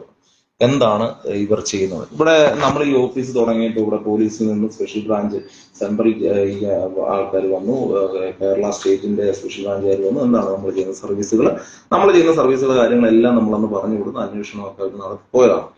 അപ്പോൾ നമ്മൾ ഗവൺമെന്റിലെ പോലും അറിയിച്ചുകൊണ്ട് നമ്മൾ ചെയ്യുന്ന സർവീസുകൾ എന്തൊക്കെയാണെന്ന് പറഞ്ഞുകൊണ്ട് ലീഗലായിട്ട് പ്രവർത്തിക്കുന്ന ഒരു സ്ഥാപനമാണ്. അപ്പൊ ഇത്തരത്തിൽ പ്രവർത്തിക്കുന്ന ഒരു സ്ഥാപനം കേപ്പബിൾ അല്ല, അല്ലെങ്കിൽ അവന്മാരെ കൊണ്ടൊന്നും കൊള്ളത്തില്ല എന്ന് മാർക്കറ്റിൽ ഒരു പേര് വന്നു കഴിഞ്ഞാൽ പിന്നെ ഞങ്ങൾ ഈ സ്ഥാപനമായിട്ട് ഇവിടെ ഇരുന്നിട്ട് പോകാൻ ഇപ്പൊ കാര്യമില്ല. അതാണ്ട് ഒരു 1 ലക്ഷം രൂപ മാസം വേണം നമ്മുടെ ഈ സ്ഥാപനം നടത്തിക്കൊണ്ട് പോകാൻ. അപ്പൊ അത്തരത്തിലൊരു സ്ഥാപനം നടത്തിക്കൊണ്ട് പോകുമ്പോൾ നിങ്ങൾ ചോദിക്കുമായിരിക്കും, എന്തിനാണ് ഇങ്ങനെ സ്ഥാപനം എന്ന് ചോദിക്കുമായിരിക്കും. എങ്ങനെയാണ് ഇങ്ങനത്തെ ഒരു സ്ഥാപനം തുടങ്ങാനുള്ള ഐഡിയ കിട്ടിയത്? അപ്പൊ സ്വാഭാവികമായിട്ടും അതിനെക്കുറിച്ച് പറഞ്ഞു പോയാൽ നമ്മുടെ പഴയ രാഷ്ട്രീയ ജീവിതത്തിൽ ഉണ്ടായ ചില അനുഭവങ്ങളാണ് ഇത്തരത്തിലൊരു സ്ഥാപനം തുടങ്ങാൻ എന്നെ പ്രേരിപ്പിച്ചത് എന്നുകൂടി ഈ അവസരത്തിൽ നിങ്ങൾ പറയേണ്ടി വരും. കാരണം ഇതിനു മുമ്പ് ഇവിടെ ഒരു കമ്പനി ഉണ്ടായിരുന്നു, മാക്സ് വാല്യൂ എന്ന് പറയുന്ന കമ്പനി. ഇപ്പം അവരുടെ ബോർഡുകളൊക്കെ ഏതാണ്ട് മാഞ്ഞു തുടങ്ങിയിട്ടുണ്ട്. അവരിപ്പോ സുപ്ര പസഫിക് എന്ന് പറഞ്ഞ് വലിയ ഒരു വേറൊരു കമ്പനിയായി മാറിക്കൊണ്ടിരിക്കുകയാണ്. അവർ ആ കമ്പനി എടുത്ത് അതിലേക്ക് മാറി. സുപ്ര പസഫിക് എന്ന് പറഞ്ഞ് TV പരസ്യം കാണിക്കുന്നുണ്ട്. പ്രിയപ്പെട്ടവരെ, വേറൊന്നുമല്ല, ഇത് മാക്സ് വാല്യൂ തന്നെയാണ്. അപ്പോൾ ഈ മാക്സ് വാല്യൂ എന്ന് പറയുന്ന കമ്പനിയായിട്ട് നമുക്കൊരു ബിസിനസ് അസോസിയേഷൻ ഉണ്ടായിരുന്നു. അവർ നമ്മളെ വലിയ രീതിയിൽ ഒരു ചതിച്ചു. അങ്ങനെ ചതിച്ചത് ഇപ്പോൾ ഞാൻ CPI രാഷ്ട്രീയത്തിൽ നിൽക്കുന്ന സമയമാണ്. ആ സമയത്ത് ഞാൻ അവർക്കെതിരെ ശക്തമായിട്ട് പ്രതികരിച്ചു. പക്ഷേ അങ്ങനെ പ്രതികരിച്ചു കഴിഞ്ഞപ്പോൾ അവർ തൃശ്ശൂർ MLA ശ്രീ P. ബാലചന്ദ്രനും അതുപോലെ കാനം രാജേന്ദ്രന്റെ മകൻ അടക്കമുള്ള ആളുകളെ സ്വാധീനിക്കുകയും അവർ തമ്മിലുള്ള ഡീൽ എന്താണെന്ന് എനിക്കറിയില്ല. പക്ഷെ ഈ ഡീലിന്റെ പ്രകാരമായിട്ട് എനിക്ക് നിശബ്ദനാകേണ്ടി വരികയും ചെയ്യുന്ന ഒരു സാഹചര്യം. അപ്പൊ അങ്ങനെ ഞാൻ നിശബ്ദനാകുകയും അല്ലെങ്കിൽ എനിക്ക് ഇതിനോട് വലിയ പ്രതിഷേധം ഉണ്ടാവുകയും ഞാൻ ശ്രീ കാനം രാജേന്ദ്രനെ ചെന്ന് നേരിട്ട് കാണുകയും ചെയ്തു. അപ്പൊ ഞാൻ കാനം രാജേന്ദ്രനോട് പറഞ്ഞത് ഇത്രേ ഉള്ളൂ: സഖാവേ, എനിക്കുണ്ടായ നഷ്ടം പോട്ടെ, പക്ഷെ ഇവർ സമൂഹത്തിൽ ഞാൻ പഠിപ്പിച്ചൊരു പരിപാടി ഇവർ ഇല്ലീഗലായിട്ട് ചെയ്യുന്നു. ഞാൻ പക്കാ ലീഗലായിട്ട് ചെയ്യാൻ പറഞ്ഞ അല്ലെങ്കിൽ അങ്ങനെ ഡിസൈൻ ചെയ്ത ഒരു സ്കീം, ബിസിനസ്സുകാർക്ക് വേണ്ടിയുള്ള ഒരു ഫണ്ടിങ് സ്കീമായിരുന്നു. അത് ഞാൻ പഠിപ്പിച്ചതിൽ നിന്നും വ്യത്യസ്തമായിട്ട് നിയമവിരുദ്ധമായിട്ട് ഇവർ ചെയ്യുന്നു എന്ന് ശ്രദ്ധയിൽപ്പെടുത്തിയപ്പോൾ ശ്രീ കാനം രാജേന്ദ്രൻ എന്നോട് പറഞ്ഞത്, അവരൊക്കെ ഒരു കോർപ്പറേറ്റ് ആണ്, കമ്മ്യൂണിസ്റ്റ് പാർട്ടിക്ക് അവരെ ഒന്നും തിരുത്താനുള്ള ശേഷിയില്ല എന്ന്. അപ്പൊ അത്തരത്തിൽ ശേഷിയില്ലാത്ത ഒരു പാർട്ടിയിലാണ്, പാർട്ടിയുടെ സംസ്ഥാന സെക്രട്ടറി പറയുകയാണ്, ഇവിടുത്തെ കേരളത്തിൽ പ്രവർത്തിക്കുന്ന ഒരു NBFCക്കെതിരെ നമുക്ക് ചെയ്യാനായിട്ട് ഒന്നുമില്ല, അല്ലെങ്കിൽ അതിനുള്ള ശേഷി കമ്മ്യൂണിസ്റ്റ് പാർട്ടിക്ക് ഇല്ല എന്ന് പറഞ്ഞാൽ പിന്നെ അതിനകത്ത് തുടരുന്നതിനകത്ത് അർത്ഥമുണ്ടോ? എന്നിട്ടും ഞാൻ ഒരു 6 മാസം അതിനകത്ത് നിന്നു. അത് വേറൊന്നും കൊണ്ടല്ല, ശ്രീ കാനം രാജേന്ദ്രൻ മരിക്കുന്നതിന് മുമ്പ് ഈ പറഞ്ഞ ബോർഡുകൾ ഏതാണ്ട് മായിച്ചിട്ടുണ്ട്. പിന്നെ ഞങ്ങളുടെ ഇൻഡസ്ട്രിയിൽ നിന്ന് അവരെ മാറ്റുകയും ചെയ്തു. ഈ പറഞ്ഞ ഞാൻ പഠിപ്പിച്ച പ്രോഡക്റ്റ് അവർ മാർക്കറ്റിൽ ചെയ്യുന്നുണ്ടായിരുന്നു. അത് മാർക്കറ്റിൽ നിന്ന് ഞാൻ പിൻവലിപ്പിച്ചു. അവരിപ്പോ ആ പണി നേരിട്ട് മുന്നോട്ട് പോകുന്നില്ല എന്നാണ് നമുക്കറിയാൻ കഴിയുന്നത്. അപ്പൊ നമുക്ക് വലിയ നഷ്ടങ്ങൾ ഉണ്ടായെങ്കിലും അന്ന് മുതൽ നമ്മുടെ മനസ്സിലൊരു ഐഡിയ ഉണ്ടായിരുന്നു, ഇത്തരത്തിലൊരു സ്ഥാപനം, അതായത് ഏത് കോർപ്പറേറ്റിനെയും നിയന്ത്രിക്കാൻ ശേഷിയുള്ള ഒരു സ്ഥാപനം നമുക്കും ഉണ്ടാകണം. അപ്പൊ അങ്ങനെ ഒരു കൺസൾട്ടൻസി സർവീസ് തുടങ്ങിയപ്പോൾ നമ്മൾ തീർച്ചയായും നിങ്ങളൊക്കെ പലരും കേട്ട് കാണുമായിരിക്കും. ഞാൻ രാജിവെച്ച സമയത്ത് കേന്ദ്രമന്ത്രി ജോൺ ബിർളയുമായിട്ട് നടത്തിയ കൂടിക്കാഴ്ചയൊക്കെ അന്ന് ഏതാനും ഓൺലൈൻ ന്യൂസുകളിലൊക്കെ വന്നിട്ടുള്ള കാര്യമാണ്. അപ്പോൾ അതിന്റെ എല്ലാം പുറകിൽ എനിക്ക് BJP പോയി ചേരാനായിട്ടല്ല ആ ചർച്ച നടത്തിയത്. അന്ന് പല മാധ്യമങ്ങളും എഴുതിയിരുന്നത് റനീഷ് കാരിമറ്റം BJPയിലേക്ക് യുവം പരിപാടിയിൽ നരേന്ദ്രമോദിയുടെ കൂടെ പങ്കെടുക്കുമെന്നായിരുന്നു. എന്നാൽ നമ്മളുടെ ലക്ഷ്യം, നമ്മൾ തുടങ്ങാൻ പോകുന്ന സ്ഥാപനത്തിന് കേന്ദ്ര ഗവൺമെന്റിൽ നിന്ന് എന്തൊക്കെ തരത്തിലുള്ള സേവനങ്ങൾ നമുക്ക് കിട്ടാൻ പറ്റും, ഇതെല്ലാം മന്ത്രിയുമായിട്ടൊന്ന് ചോദിച്ചറിയുക, നമ്മളെ ഏതൊക്കെ സഹായിക്കാൻ പറ്റും, നമ്മൾ അത്തരം കാര്യങ്ങളാണ് ഞങ്ങൾ ഏതാണ്ട് 1.5 മണിക്കൂർ ഡിസ്കസ് ചെയ്തത്. അപ്പോൾ അദ്ദേഹത്തിന് നമ്മുടെ സ്ഥാപനത്തെക്കുറിച്ച് ഐഡിയ കൊടുത്തു, അദ്ദേഹത്തിന് വളരെ ഇഷ്ടപ്പെട്ടു. അദ്ദേഹം പറഞ്ഞു വളരെ നല്ല കാര്യമാണ് നിങ്ങൾ ഗവൺമെന്റിനും സമൂഹത്തിനും ചെയ്യുന്നത് എന്നുള്ള രീതിയിലാണ് നമ്മൾ പറഞ്ഞത്. അപ്പം അവർക്കെല്ലാം വളരെ താല്പര്യമുള്ള, സത്യത്തിൽ നമ്മുടെ ഈ സ്ഥാപനം ഒരു ഉദ്ഘാടനം ചെയ്യാമെന്ന് പോലും ഒരു കേന്ദ്രമന്ത്രി സമ്മതിച്ചതാണ്. പക്ഷെ അദ്ദേഹത്തിന് ആ സമയത്ത് എത്താൻ പറ്റാതെ പോയി. അതുകൊണ്ട് നമ്മൾ ഇന്നും അദ്ദേഹം വരുമ്പോൾ കത്തിക്കാൻ വേണ്ടി ഒരു നിലവിളക്ക് നമ്മുടെ ഈ ഓഫീസിൽ സൂക്ഷിച്ചിട്ടുണ്ട്.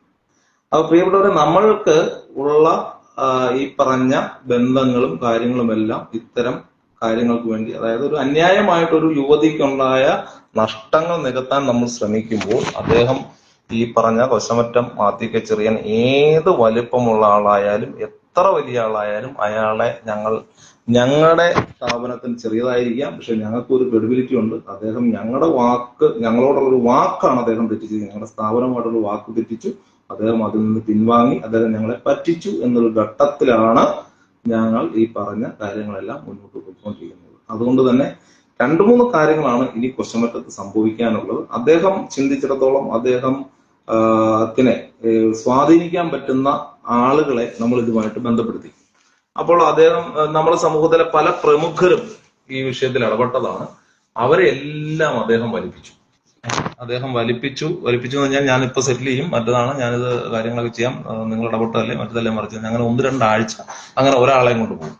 അങ്ങനെ നിരവധിയായിട്ടുള്ള പ്രമുഖന്മാരെ ഇദ്ദേഹം ഈ കേസും പറഞ്ഞ് തന്നെ പറ്റിച്ചു. ഇന്ന് രാവിലെയും കൂടെ ഈ ലൈവ് പോകരുത് എന്ന് പറഞ്ഞ് രാഷ്ട്രീയ രംഗത്ത് നിന്ന് ചില കോളുകൾ എനിക്ക്. പക്ഷെ അവരോടെല്ലാം ഞാൻ കാര്യങ്ങൾ പറഞ്ഞ് മനസ്സിലാക്കി, ഇന്നതാണ് സംഭവം, ഇദ്ദേഹം നിങ്ങളെ പറ്റിക്കും എന്ന് പറഞ്ഞപ്പോൾ അവർക്ക് എല്ലാ കാര്യങ്ങളും ബോധ്യപ്പെട്ടു. അതുകൊണ്ടാണ് എനിക്ക് ഇന്നിപ്പോ ഈ ലൈവ് ചെയ്യാൻ പറ്റിയത്. അല്ലെങ്കിൽ ഒരു പക്ഷേ ഏതെങ്കിലും രാഷ്ട്രീയ രംഗത്ത് നിന്ന് ആരെങ്കിലും നമുക്ക് വേണ്ടപ്പെട്ടവർ വിളിച്ചു പറയും, തൽക്കാലത്തേക്ക് നീ ഒന്ന് സ്റ്റോപ്പ് ചെയ്യും, നമുക്ക് ആലോചിച്ച് വേണ്ട ചെയ്യാമെന്ന് സാധാരണഗതി പറയണ്ട. പക്ഷെ അങ്ങനെ പറഞ്ഞെങ്കിലും നമ്മൾ അതിനെ ഓവർകം ചെയ്തത് ഇദ്ദേഹം കാണിച്ചിരിക്കുന്ന തരികടകൾ എന്താണ് എന്ന് അവരെ പറഞ്ഞ് മനസ്സിലാക്കിയിട്ടാണ്. അതുകൊണ്ട് തന്നെ ഇന്ന് വളരെ ഒരു സപ്പോർട്ടോടു കൂടി തന്നെയാണ്, ഈവൻ നമ്മുടെ പൊതുരംഗത്തു നിന്ന് ഒരു സപ്പോർട്ടോടു കൂടി തന്നെയാണ് നമ്മൾ ഈ വീഡിയോ ചെയ്യുന്നത്. അപ്പോ പ്രിയപ്പെട്ട കൊശമറ്റം മാത്യു ചെറിയാൻ വിചാരിക്കുന്നത് അദ്ദേഹം മാത്രമായിട്ട് ഈ കേസുകളിൽ പ്രതിയാണ്. അപ്പൊ അദ്ദേഹം അങ്ങനെ ഒരു വാക്കും കൂടെ എന്നോട് പറഞ്ഞു, ജയിലിൽ പോയാലും ഞാനല്ലേ പോകത്തുള്ളൂ, അത് ഞാനങ്ങ് പൊക്കോളാം എന്നൊരു വർത്താനം കൂടി എന്നോട് പറഞ്ഞു. അപ്പം അദ്ദേഹം മാത്രമല്ല ഇതിനകത്ത് പോകുന്നത് എന്നുള്ള യാഥാർത്ഥ്യം കൂടി അദ്ദേഹം മനസ്സിലാക്കണം. ഈ കമ്പനിയുടെ ഡയറക്ടേഴ്സ് ആയിട്ട് നിങ്ങളുടെ 3 പെൺമക്കളുണ്ട്, അതുപോലെ തന്നെ അവരുടെ ഭർത്താക്കന്മാരുണ്ട്, മരുമക്കളുണ്ട്. ഇത്തരം ആളുകളെല്ലാം ഈ കേസിൽ പ്രതിയാകും. ഇതിന്റെ ഡയറക്ടർ ബോർഡിൽ ഉള്ള എല്ലാ ആളുകളും ഇത്തരം കാര്യങ്ങളിൽ പ്രതിയാകും. അപ്പൊ ഞാൻ ഈ പല ചാർട്ടേഡ് അക്കൗണ്ടന്റുമാരോടൊക്കെ സംസാരിച്ചു എന്ന് ഞാൻ നേരത്തെ നിങ്ങളോട് പറഞ്ഞു. അപ്പൊ അവരെല്ലാം പറഞ്ഞൊരു കാര്യമുണ്ട്, ഇതൊരു 1 man കമ്പനിയാണ്. ഈ പറഞ്ഞ ഡയറക്ടേഴ്സും കാര്യങ്ങളും എല്ലാം ഉണ്ടെങ്കിലും ഈ ഡിസിഷൻ മേക്കിംഗ് എന്ന് പറയുന്ന ശ്രീ മാത്യു ചെറിയൻ തന്നെയാണ്. അദ്ദേഹം ഒരു തീരുമാനം എടുക്കും, അതങ്ങ് പറയും, ഇതാണ് ഡയറക്ടർ ബോർഡ്. പക്ഷെ അവരറിഞ്ഞോ അറിയാതെയോ ഇദ്ദേഹം കാണിക്കുന്ന സർവ്വ തരികിടകൾക്കും ഈ ഡയറക്ടർ ബോർഡ് മെമ്പർമാരും ഉത്തരവാദികളായിരിക്കും എന്ന് നിങ്ങൾ. അതുപോലെ പ്രിയപ്പെട്ട നിക്ഷേപകർ ഒരു കാര്യം ശ്രദ്ധിക്കേണ്ടത്, നിങ്ങളുടെ പണമാണ് ഈ പറഞ്ഞ പോലെ മുക്കുമണ്ഡത്തിന്റെ പേരിൽ മുക്കുമണ്ഡം പണയം വെച്ചിട്ട്, ഇപ്പൊ ഞാനവിടെ മുക്കുമണ്ഡം പണയം വെച്ച് എന്റെ പേരിൽ 1 ലക്ഷം രൂപ, ആ 1 ലക്ഷം രൂപ പുറത്തേക്ക് കള്ളപ്പണമായി മാറുകയാണ്. ഇന്നത്തെ കാലത്ത് കള്ളപ്പണത്തിന്റെ ആവശ്യം എന്താണെന്ന് നമുക്കറിയാം. ഞാൻ വ്യക്തിപരമായിട്ട് പറയുകയാണെങ്കിൽ ഈ നോട്ട് നിരോധനത്തിനെതിരെ ഏറ്റവും കൂടുതൽ പ്രസംഗിച്ചിട്ടുള്ള ഒരാളാണ് ഞാൻ. നോട്ട് നിരോധനം നടപ്പാക്കിയ രീതി, അങ്ങനെയുള്ള BJP ഗവൺമെന്റിനെതിരെ വളരെയധികം സംസാരിച്ചിട്ടുള്ളത്. പക്ഷെ ഇപ്പോൾ അതിന്റെ ഒരു ആഫ്റ്റർ എഫക്റ്റ് നമ്മുടെ സമൂഹത്തിൽ നടക്കുന്നു. കാരണം സമൂഹത്തിൽ കള്ളപ്പണത്തിന് ആളുകൾ ഓടി നടക്കുന്ന ഒരു സ്ഥിതിവിശേഷം ഇപ്പോൾ ഉണ്ട്. 5 കോടി രൂപ കള്ളപ്പണം കൊടുത്താൽ 10 കോടി രൂപ വൈറ്റ് ആയിട്ട് അക്കൗണ്ടിൽ തരുന്ന സ്കീമുകൾ ഇന്നിവിടെ പ്രചരിക്കുന്നുണ്ട്, നടക്കുന്നുണ്ട്. ഈ പറഞ്ഞ കാര്യങ്ങളെല്ലാം ഈ മാർക്കറ്റിൽ നടക്കുന്നുണ്ട്. അപ്പൊ പണ്ടൊക്കെ കള്ളപ്പണം വൈറ്റ് ആക്കാനായിട്ട് അങ്ങോട്ട് പണം കൊടുക്കണമായിരുന്നെങ്കിൽ ഇന്ന് നേരെ തിരിച്ച് 5-ന് 10 വൈറ്റ് മണി ഇങ്ങോട്ട് തരും. കാരണം കള്ളപ്പണത്തിന്റെ ഷോർട്ടേജ് കൂടിയുണ്ട്. അപ്പൊ ഈ കള്ളപ്പണം ദിവസേന ഉണ്ടാക്കിക്കൊണ്ടിരിക്കുന്ന ഒരു ഫാക്ടറി ആയിട്ട് കൊശമറ്റം ഫിനാൻസ് മാറിക്കൊണ്ടിരിക്കുക.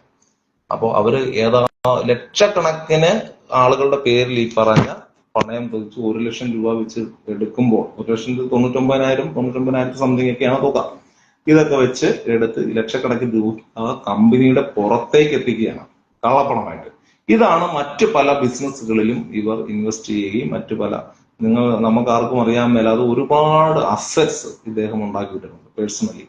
അപ്പൊ ഇതെല്ലാം വക മാറ്റി ചെലവഴിച്ച് എന്നെങ്കിലും പല ബിനാമി പേരുകളിലുമൊക്കെയാണ് ഈ സംഭവം, എന്നെങ്കിലും ഈ സ്ഥാപനം പൊട്ടും എന്ന് അറിഞ്ഞുകൊണ്ട് തന്നെയാണ് അദ്ദേഹം മുന്നോട്ട് പോകുന്നത്. അങ്ങനെ പൊട്ടിയാലും കുറച്ചു നാൾ അകത്ത് കിടന്നാൽ തിരിച്ചിറങ്ങുമ്പോൾ നമ്മുടെ ജീവിതം, അടുത്ത തലമുറയുടെ ജീവിതം, ഇയാൾക്ക് ഇത്രയും പ്രായമായി, അടുത്ത തലമുറയുടെ ജീവിതം സെക്യൂർ ആക്കാനുള്ള എല്ലാ കാര്യങ്ങളും ചെയ്തു വെച്ചിട്ടാണ് അദ്ദേഹം മുന്നോട്ട് പോകുന്നത്. പക്ഷെ ആയിരക്കണക്കിന് ലക്ഷക്കണക്കിന് നിക്ഷേപകരുടെ പണമാണ് മാത്യു കെ ചെറിയാനെ നിങ്ങളിട്ട് കളിക്കുന്നത് എന്ന് നിങ്ങൾ ഓർക്കണം. ഇതിനു മുമ്പും നിങ്ങൾക്ക് ഇതുപോലെ തട്ടുകേട് പറ്റിയിട്ടുണ്ട്. നിങ്ങൾ തിരുവഞ്ചൂർ ഭാഗത്ത് താമസിച്ചുകൊണ്ടിരുന്ന ഒരാളാണെന്ന് എനിക്കറിയാം. അന്ന് നിങ്ങൾ ഇതുപോലെ എന്തോ വലിയ പ്രതിസന്ധി ഉണ്ടായിട്ട് തിരുവഞ്ചൂരിൽ നിന്ന് ഏതാനും ആളുകൾ എന്നെ അറിയിച്ചിട്ടുണ്ട്.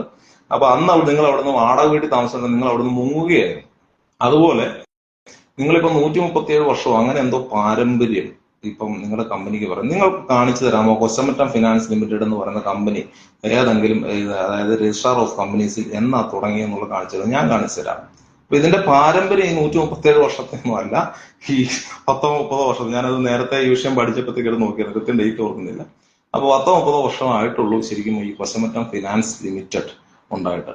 പക്ഷേ ഇതിനു മുമ്പ് ഉണ്ടായിരുന്ന കൊശമറ്റം ചിറ്റ് ഫണ്ട് എന്ന് പറയുന്ന കമ്പനി നിങ്ങൾ ഓർക്കണം, അത് പാപ്പർ സ്യൂട്ട് ഫയൽ ചെയ്ത കമ്പനിയാണ്. ആ പാപ്പർ സ്യൂട്ട് ഈ കഴിഞ്ഞ മാസം 28-ഓ 29 കോടതി ഫയൽ സ്വീകരിച്ചു, അതായത് അന്ന് എടുക്കുന്നുണ്ടായിരുന്നു, ആ കേസ് പരിഗണിക്കുന്നുണ്ടായിരുന്നു. അപ്പം അങ്ങനെ പാപ്പർ സ്യൂട്ട് ഫയൽ ചെയ്ത ഒരു കമ്പനിയുടെ പേരിലാണ് നിങ്ങൾ ഈ പാരമ്പര്യം അവകാശപ്പെടുന്നത് എന്ന് നിങ്ങൾ ഓർക്കണം. ഇതൊന്നും നാട്ടുകാർക്ക് അറിയത്തില്ല, അല്ലെങ്കിൽ അറിയത്തില്ലാത്ത കാര്യമായിരിക്കാം ഒരുപക്ഷെ. പക്ഷെ ഇവിടുത്തെ മാധ്യമങ്ങൾക്ക് തീർച്ചയായിട്ടും ഇതെല്ലാം അറിയാമെന്ന് എനിക്കറിയാം. മാധ്യമങ്ങളെല്ലാം നിങ്ങൾ കൊടുക്കുന്ന പണത്തെ മാത്രം കണ്ടുകൊണ്ട് നിങ്ങൾക്കെതിരെ ഒരു നീക്കവും നടത്താതെ മുന്നോട്ട് പോയിക്കൊണ്ടിരിക്കുകയാണ്. അപ്പോ നീക്കം എന്നല്ല, സത്യത്തിൽ നിങ്ങൾക്കെതിരെ വന്ന വാർത്തകളെല്ലാം തമസ്കരിക്കപ്പെട്ടു. ഒരു ദിവസമൊക്കെ പല സോഷ്യൽ മീഡിയ ചാനലുകളിലും ഓൺലൈൻ മാധ്യമങ്ങളിലും ഒക്കെ ഇത്തരം വാർത്തകളൊക്കെ വന്നിട്ടുണ്ടെങ്കിൽ പിറ്റേ ദിവസം അതെല്ലാം നിങ്ങൾ പണം കൊടുത്ത് ഒതുക്കിയിട്ടുണ്ട്. അത് നമുക്ക് നല്ല വ്യക്തമായിട്ട് അറിയാം. നമ്മൾ ഇതിന്റെ എല്ലാം വിശദമായിട്ട് അന്വേഷിച്ചപ്പോഴത്തേക്ക് ഇതിനകത്ത് ധാരാളം ആളുകൾ ഈ വിഷയത്തിന്റെ പേരിൽ പോലും പല മീഡിയകളും നിങ്ങളുടെ നിന്ന് പണം വാങ്ങിയിട്ടുണ്ട് എന്ന് നമുക്കറിയാം. വളരെ എളുപ്പത്തിൽ പരിഹരിക്കാവുന്ന ഒരു വിഷയം ഇത്രയും വലിയൊരു വിഷയമാക്കിക്കൊണ്ട് പോവുകയും നിങ്ങൾ ജയിലിലേക്ക് പോകാനായിട്ടുള്ള സംവിധാനം നിങ്ങളായിട്ട് തന്നെ ഉണ്ടാക്കിയ സ്ഥിതിക്ക് നമുക്ക് ഇനി മറ്റൊന്നും ചെയ്യാനില്ലാത്ത സാഹചര്യത്തിലുമാണ് നമ്മൾ വിവിധ അന്വേഷണ ഏജൻസികൾക്ക് ഈ പറഞ്ഞ കാര്യങ്ങളെല്ലാം കാണിച്ചുകൊണ്ട് വിശദമായിട്ടുള്ള പരാതി ഡ്രാഫ്റ്റ് ചെയ്ത് കൊടുത്തിരിക്കുന്നത്. ബാക്കിയുള്ളവർക്ക് ഇനി കൊടുക്കാനുള്ളത് ഡ്രാഫ്റ്റ് റെഡി ആയിരിക്കുന്നത്. EDക്ക് ഓൾറെഡി നമ്മൾ കൊടുത്തു കഴിഞ്ഞു. ഇനി SFIO ഉണ്ട്, അതുപോലെ CBI ഉണ്ട്, NIA ഉണ്ട്. അതിനകത്ത് എനിക്ക് ഒരു കാര്യത്തിൽ മാത്രമേ സംശയമുള്ളൂ. നിങ്ങൾ ഈ പറഞ്ഞ കള്ളപ്പണത്തിന്റെ ലിസ്റ്റ് നമ്മുടെ കയ്യിലുണ്ട്, കള്ളപ്പണ നിക്ഷേപകരുടെ ലിസ്റ്റ്.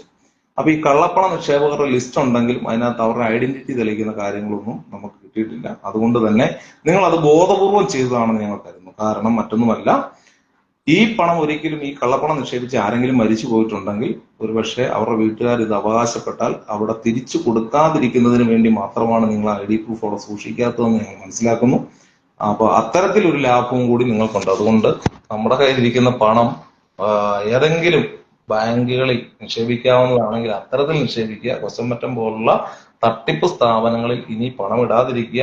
ഇനി അങ്ങനെ ആരെങ്കിലും ഇട്ടിട്ടുണ്ടെങ്കിൽ എത്രയും പെട്ടെന്ന് ഈ സ്ഥാപനമെല്ലാം എപ്പോഴും നമ്മൾ വിചാരിക്കേണ്ട ഒരു കാര്യം, ഈ ബലൂൺ വീർപ്പിച്ച് വെക്കുന്ന പോലെ ഇതിന്റെ എല്ലാം ഈ പരസ്യത്തിന്റെ പുറത്തും ജനങ്ങളുടെ മനസ്സിൽ എന്നും സിനിമാ നടന്മാർ വന്നിരുന്ന് പറയുകയാണ് കൊശമറ്റം 157 വർഷത്തെ പാരമ്പര്യം, 130 വർഷത്തെ പാരമ്പര്യം എന്നൊക്കെ സിനിമാ നടന്മാർ വരെ പറയും. ഇപ്പൊ ആ സിനിമാ നടന്മാർക്കെതിരെയും നമ്മളൊരു കേസ് വരാൻ തീരുമാനിക്കുകയാണ്.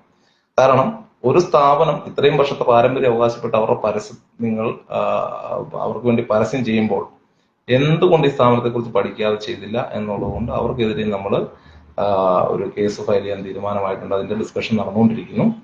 അപ്പൊ എന്തായാലും ശ്രീ കൊശമറ്റം പോലുള്ള ഒരു കമ്പനി, മാത്യു കെ ചെറിയാൻ നടത്തുന്ന ഈ കൊശമറ്റം പോലുള്ള ധാരാളം കമ്പനികൾ ഇവിടെ ഇനി മാർക്കറ്റിൽ ഉണ്ട് എന്നുള്ളതും കൂടി നമ്മൾ ഓർക്കണം.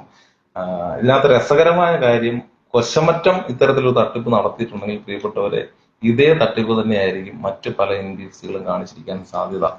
അങ്ങനെ കാണിച്ചിട്ടുണ്ടെങ്കിൽ ഇവിടുത്തെ കേരളത്തിന്റെ സാമ്പത്തിക സ്ഥിതി തന്നെ തകർക്കുന്ന തരത്തിൽ വലിയ ഒരു സാമ്പത്തിക പ്രതിസന്ധിയിലേക്ക് കേരളം പോകുന്ന ഒരു ഘട്ടമെത്തും. കാരണം ഇത്രയും നിക്ഷേപങ്ങൾ ഒരാളുടെ കയ്യിലേക്ക് കേന്ദ്രീകരിക്കപ്പെടുകയാണ്.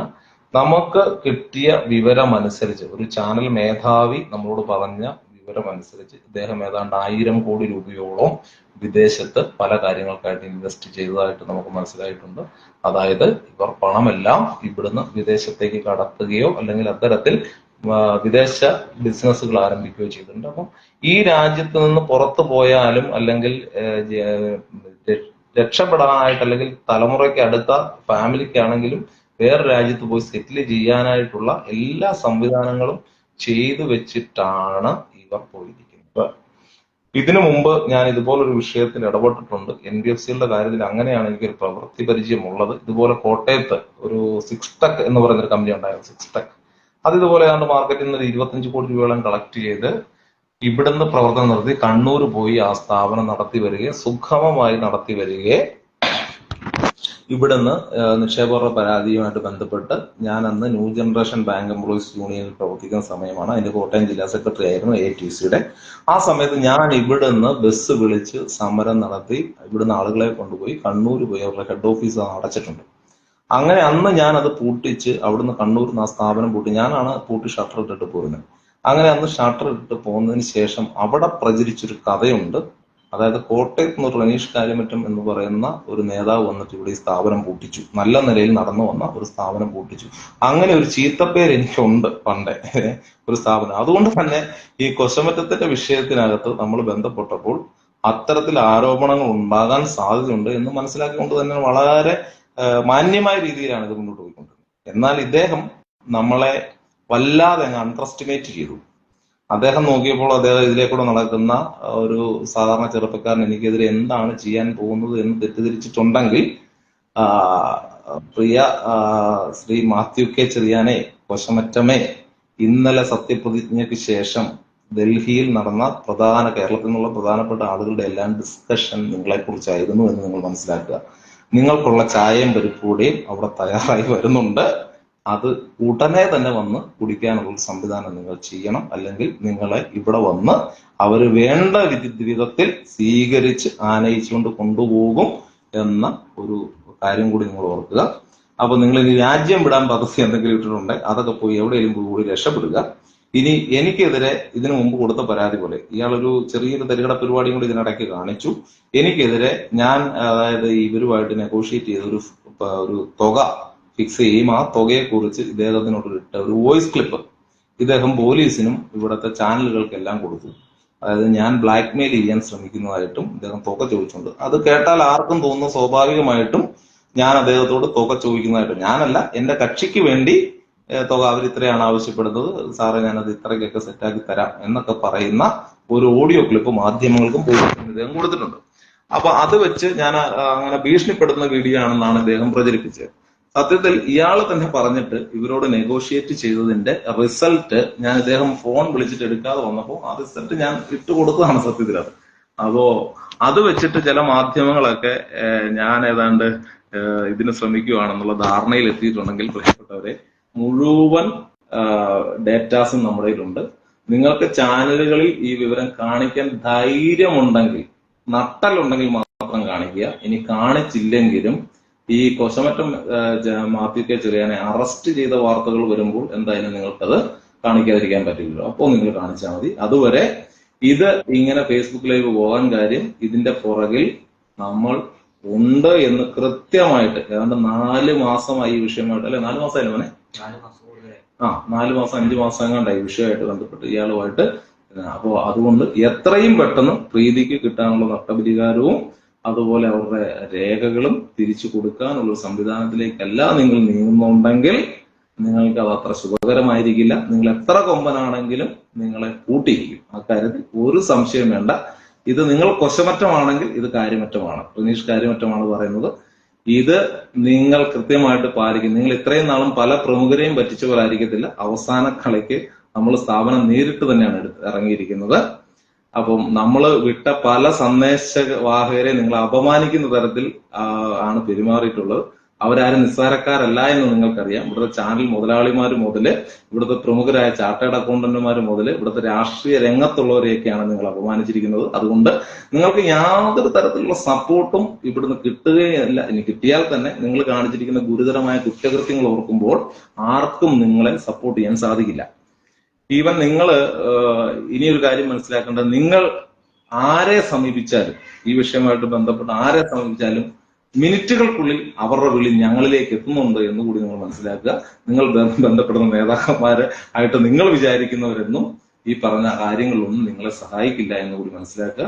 അതുകൊണ്ട് എത്രയും പെട്ടെന്ന്, നിക്ഷേപകരോടൊരു വാക്കും കൂടിയുണ്ട്, എത്രയും പെട്ടെന്ന് കൊശമറ്റത്തുനിന്ന് നിങ്ങൾക്ക് പണം പിൻവലിക്കാൻ പറ്റുമെങ്കിൽ പിൻവലിക്കുക. ഏതെങ്കിലും നാഷണലൈസ്ഡ് ബാങ്കിൽ കൊണ്ടിടുക. ഇനി അതല്ല എങ്കിൽ നിങ്ങൾക്ക് ഞങ്ങളുടെ അഡ്വൈസ് തേടാം. ഞങ്ങൾക്ക് ഒരുപാട് ഇൻവെസ്റ്റ്മെന്റ് ഓപ്ഷൻസ് നമുക്കുണ്ട്. നിങ്ങൾക്ക് ഡയറക്റ്റ് കമ്പനികളിൽ പണം മുടക്കാവുന്ന തരത്തിലേക്ക്, അല്ലെങ്കിൽ ഡയറക്ടറായിട്ട് വന്ന് ഏതൊരു കമ്പനി നല്ലതായിട്ട് പ്രവർത്തിക്കുന്നത്, ഞങ്ങൾ ഈ കമ്പനികളെ കുറിച്ച് വിശദമായിട്ട് പഠിച്ച് നിങ്ങൾക്ക് റിപ്പോർട്ട് തരും. നിങ്ങൾക്ക് വേണേൽ ആ കമ്പനികളിൽ പണം നിക്ഷേപിക്കാം. നിങ്ങൾ അതിന്റെ കമ്പനിയുടെ പാർട്ണറോ ഡയറക്ടറോ ഒക്കെ ആയിട്ട് നിങ്ങൾക്ക് മാറിക്കൊണ്ട് നിങ്ങളുടെ പണം സുരക്ഷിതമായിട്ട് നിക്ഷേപിക്കാൻ പറ്റും. അതുകൊണ്ട് തന്നെ അത്തരത്തിൽ ഒരുപാട് ഓപ്ഷൻസ് ഉണ്ട്. അതുകൊണ്ട് നിങ്ങൾ ആരും നിങ്ങളുടെ കയ്യിരിക്കുന്ന പണം, ഇച്ചിരി പണം പലിശ കൂടുതൽ കിട്ടും എന്ന് കരുതിക്കൊണ്ട് മാത്രം ഇതുപോലുള്ള സ്ഥാപനങ്ങളിൽ കൊണ്ടിടാതിരിക്കുക. അത് ഇന്ന സ്ഥാപനം എന്ന് ഞാൻ പറയുന്നില്ല, കൊശമറ്റം മാത്രമാണെന്ന് ഞാൻ പറയുന്നില്ല. കൊശമറ്റം പോലുള്ള മറ്റ് സ്ഥാപനങ്ങളുടെയും ഒക്കെ അവസ്ഥ, പല സ്ഥാപനങ്ങളും ഈ അടുത്ത് NBFCകൾ പൊട്ടുന്നതെല്ലാം നമ്മൾ കണ്ടു. നെടുമ്പറമ്പിൽ കണ്ടു, അങ്ങനെ പല സ്ഥാപനങ്ങളും പൊട്ടുന്നുണ്ട്. അതിനു മുമ്പ് പോപ്പുലർ കണ്ടു, അതിനു മുമ്പ് കുന്നത്തുകളത്തിൽ കണ്ടു, തൃശ്ശൂർ ബേസ് ചെയ്ത് നിരവധിയായിട്ടുള്ള കമ്പനികൾ പൊട്ടുന്നത് നമ്മൾ കണ്ടു. എന്നാലും മലയാളി ഒരു പാഠം പഠിക്കില്ല എന്നുള്ളത് കൊണ്ട് വീണ്ടും വീണ്ടും കമ്പനികൾ ഇതിനെ പൊട്ടിമുളച്ചുകൊണ്ടിരിക്കുന്നു. ഏതാണ്ട് 4000-5000 കോടി രൂപയൊക്കെയാണ് വർഷം തട്ടിപ്പിലൂടെ തന്നെ തൃശ്ശൂർ ജില്ലയിൽ നിന്ന് മാത്രം പോകുന്നത്. അപ്പൊ ഈ തട്ടിപ്പുകളുടെ എല്ലാം കേന്ദ്രം തുടക്കമൊക്കെ അവിടുന്ന്, തൃശ്ശൂരിൽ നിന്നാണ് ഇതെല്ലാം സ്റ്റാർട്ട് ചെയ്യുന്നത്. അപ്പോ നമ്മുടെ ഈ അക്ഷരനഗരിയിലുള്ളവർ മാത്രമല്ല, ഈ നമ്മുടെ കേരളത്തിലെമ്പാടും തമിഴ്നാട്ടിലും കർണാടകയിലും ഒക്കെ ഇദ്ദേഹത്തിന് ബ്രാഞ്ചുകളുണ്ട്. അപ്പോൾ അവിടെയെല്ലാം സത്യത്തിൽ ഈ മലബാർ മേഖലയിൽ മാത്രം ഈ കോടിക്കണക്കിന് രൂപയുടെ മുക്കുകൊണ്ടം വെച്ചിട്ട് അതിന് അഗേൻസ്റ്റ് ആയിട്ട് ലോൺ എടുത്തിട്ടുണ്ടെങ്കിൽ, മലബാർ മേഖല നമുക്കറിയാം കൊശമറ്റത്തിനെ സംബന്ധിച്ച് വലിയ സ്വാധീനമില്ലാത്ത മേഖലയാണ്. അപ്പോൾ ഈ മധ്യ തിരുവിതാംകൂറിൽ ഇത്രയും സ്വാധീനമുള്ള ബ്രാഞ്ചുകളുള്ള 1000-ഓളം ബ്രാഞ്ചുകളുള്ള ഒരു കമ്പനി എത്രമാത്രം മുക്കുകൊണ്ടം ഇവിടെ വെച്ച് കാണും എന്നുള്ള ഒരു ചിന്ത കൂടി നിങ്ങളിലേക്ക് ഞാൻ ഇടുകയാണ്. പ്രിയപ്പെട്ടവരെ, ഒരു കൂടി പറയാണ്, നിങ്ങൾ എത്രയും പെട്ടെന്ന് അവിടെ നിക്ഷേപമോ അവിടെ ഈ പറഞ്ഞ സ്വർണ്ണ പണയമോ ഉണ്ടെങ്കിൽ അത് എത്രയും പെട്ടെന്ന് അവിടുന്ന് എടുത്ത് മാറ്റാനുള്ള സംവിധാനം ചെയ്യുക. കാരണം ഈ കൊശമറ്റത്തുനിന്ന് ഈ ധാരാളമായിട്ട് സ്വർണം കൊണ്ടുപോകുന്ന ആൾക്കാർ മീൻസ് അവർ ഈ ലേലം പോലെ പോയ നമ്മളൊക്കെ പണയം വെച്ചിട്ട് നഷ്ടപ്പെട്ടു പോകുന്ന ബൾക്കായിട്ട് വന്നെടുക്കുന്ന സ്വർണ്ണ വ്യാപാരികളുണ്ട്. അത്തരത്തിൽ വ്യാപാരികൾ ഈ സ്വർണം കൊണ്ടുപോകുമ്പോൾ ഇവര് തൂക്കം മാത്രം നോക്കിയാണ് കൊണ്ടുപോകുന്നത്, എല്ലാം ഒന്നും പരിശോധിച്ച് കൊണ്ടുപോകാൻ പറ്റത്തില്ല. അപ്പൊ അവർ പോയി ഉരുക്കി കഴിയുമ്പോഴാണ് ഇതിനകത്ത് ഒരുപാട് വ്യത്യാസം വരുന്നത് അതിന്റെ സ്വർണത്തിന്റെ അളവിൽ. കാരണം എന്താ വെച്ചാൽ പലപ്പോഴും ഇരിക്കുന്ന മുക്കുമുണ്ടം കൂടെ കയറ്റിയാണ് ഇയാൾ വിടുന്നത്. 1 രൂപ എവിടുന്ന് കിട്ടുമോ അത് ലാഭമാക്കാൻ നോക്കുന്ന അത്തരം ചിന്താഗതിയുള്ള ആളായതുകൊണ്ട് ഇപ്പോൾ അവിടെ ചില സ്വർണ്ണ വ്യാപാരികൾ ഇയാളുടെ അടുക്കൽ ഈ പണത്തിന്റെ, അതായത് ഈ സ്വർണത്തിൽ വന്ന കുറവുമായിട്ട് ബന്ധപ്പെട്ട് പൈസ കിട്ടാനായിട്ട് കുറെ ആളുകൾ അവിടെ ചെല്ലുന്നുണ്ട് എന്നാണ് കേട്ടത്. ഏതാനും ആളുകളൊക്കെ നിക്ഷേപങ്ങളുമായിട്ട് വലിച്ചുകൊണ്ട് പോയി എന്ന് നമുക്കറിയാൻ കഴിഞ്ഞു. പിന്നെ ഒരുപാട് ആളുകൾ ബ്രാഞ്ചുകളിൽ ചെന്ന് എന്താണ് വിഷയം എന്ന് തിരക്കുന്നുണ്ട്. അത്തരം തിരക്കുകളും കാര്യങ്ങളും ഒക്കെ വന്നതുകൊണ്ടാണ് സത്യത്തിൽ ഇയാൾക്ക് ഈ മീഡിയയിലൊക്കെ വലിയ പരസ്യങ്ങൾ കൊടുക്കേണ്ടി വന്നത്. സത്യത്തിൽ ഇദ്ദേഹം ചെറിയ രീതിയിൽ സെറ്റിൽ ചെയ്യാവുന്ന ഒരു വിഷയം വലിയ സാമ്പത്തിക ബാധ്യതകൾ വരുത്തി വെച്ചുകൊണ്ടാണ് ഇദ്ദേഹം ഈ വിഷയത്തെ നേരിടാൻ തീരുമാനിച്ചിരിക്കുന്നത്.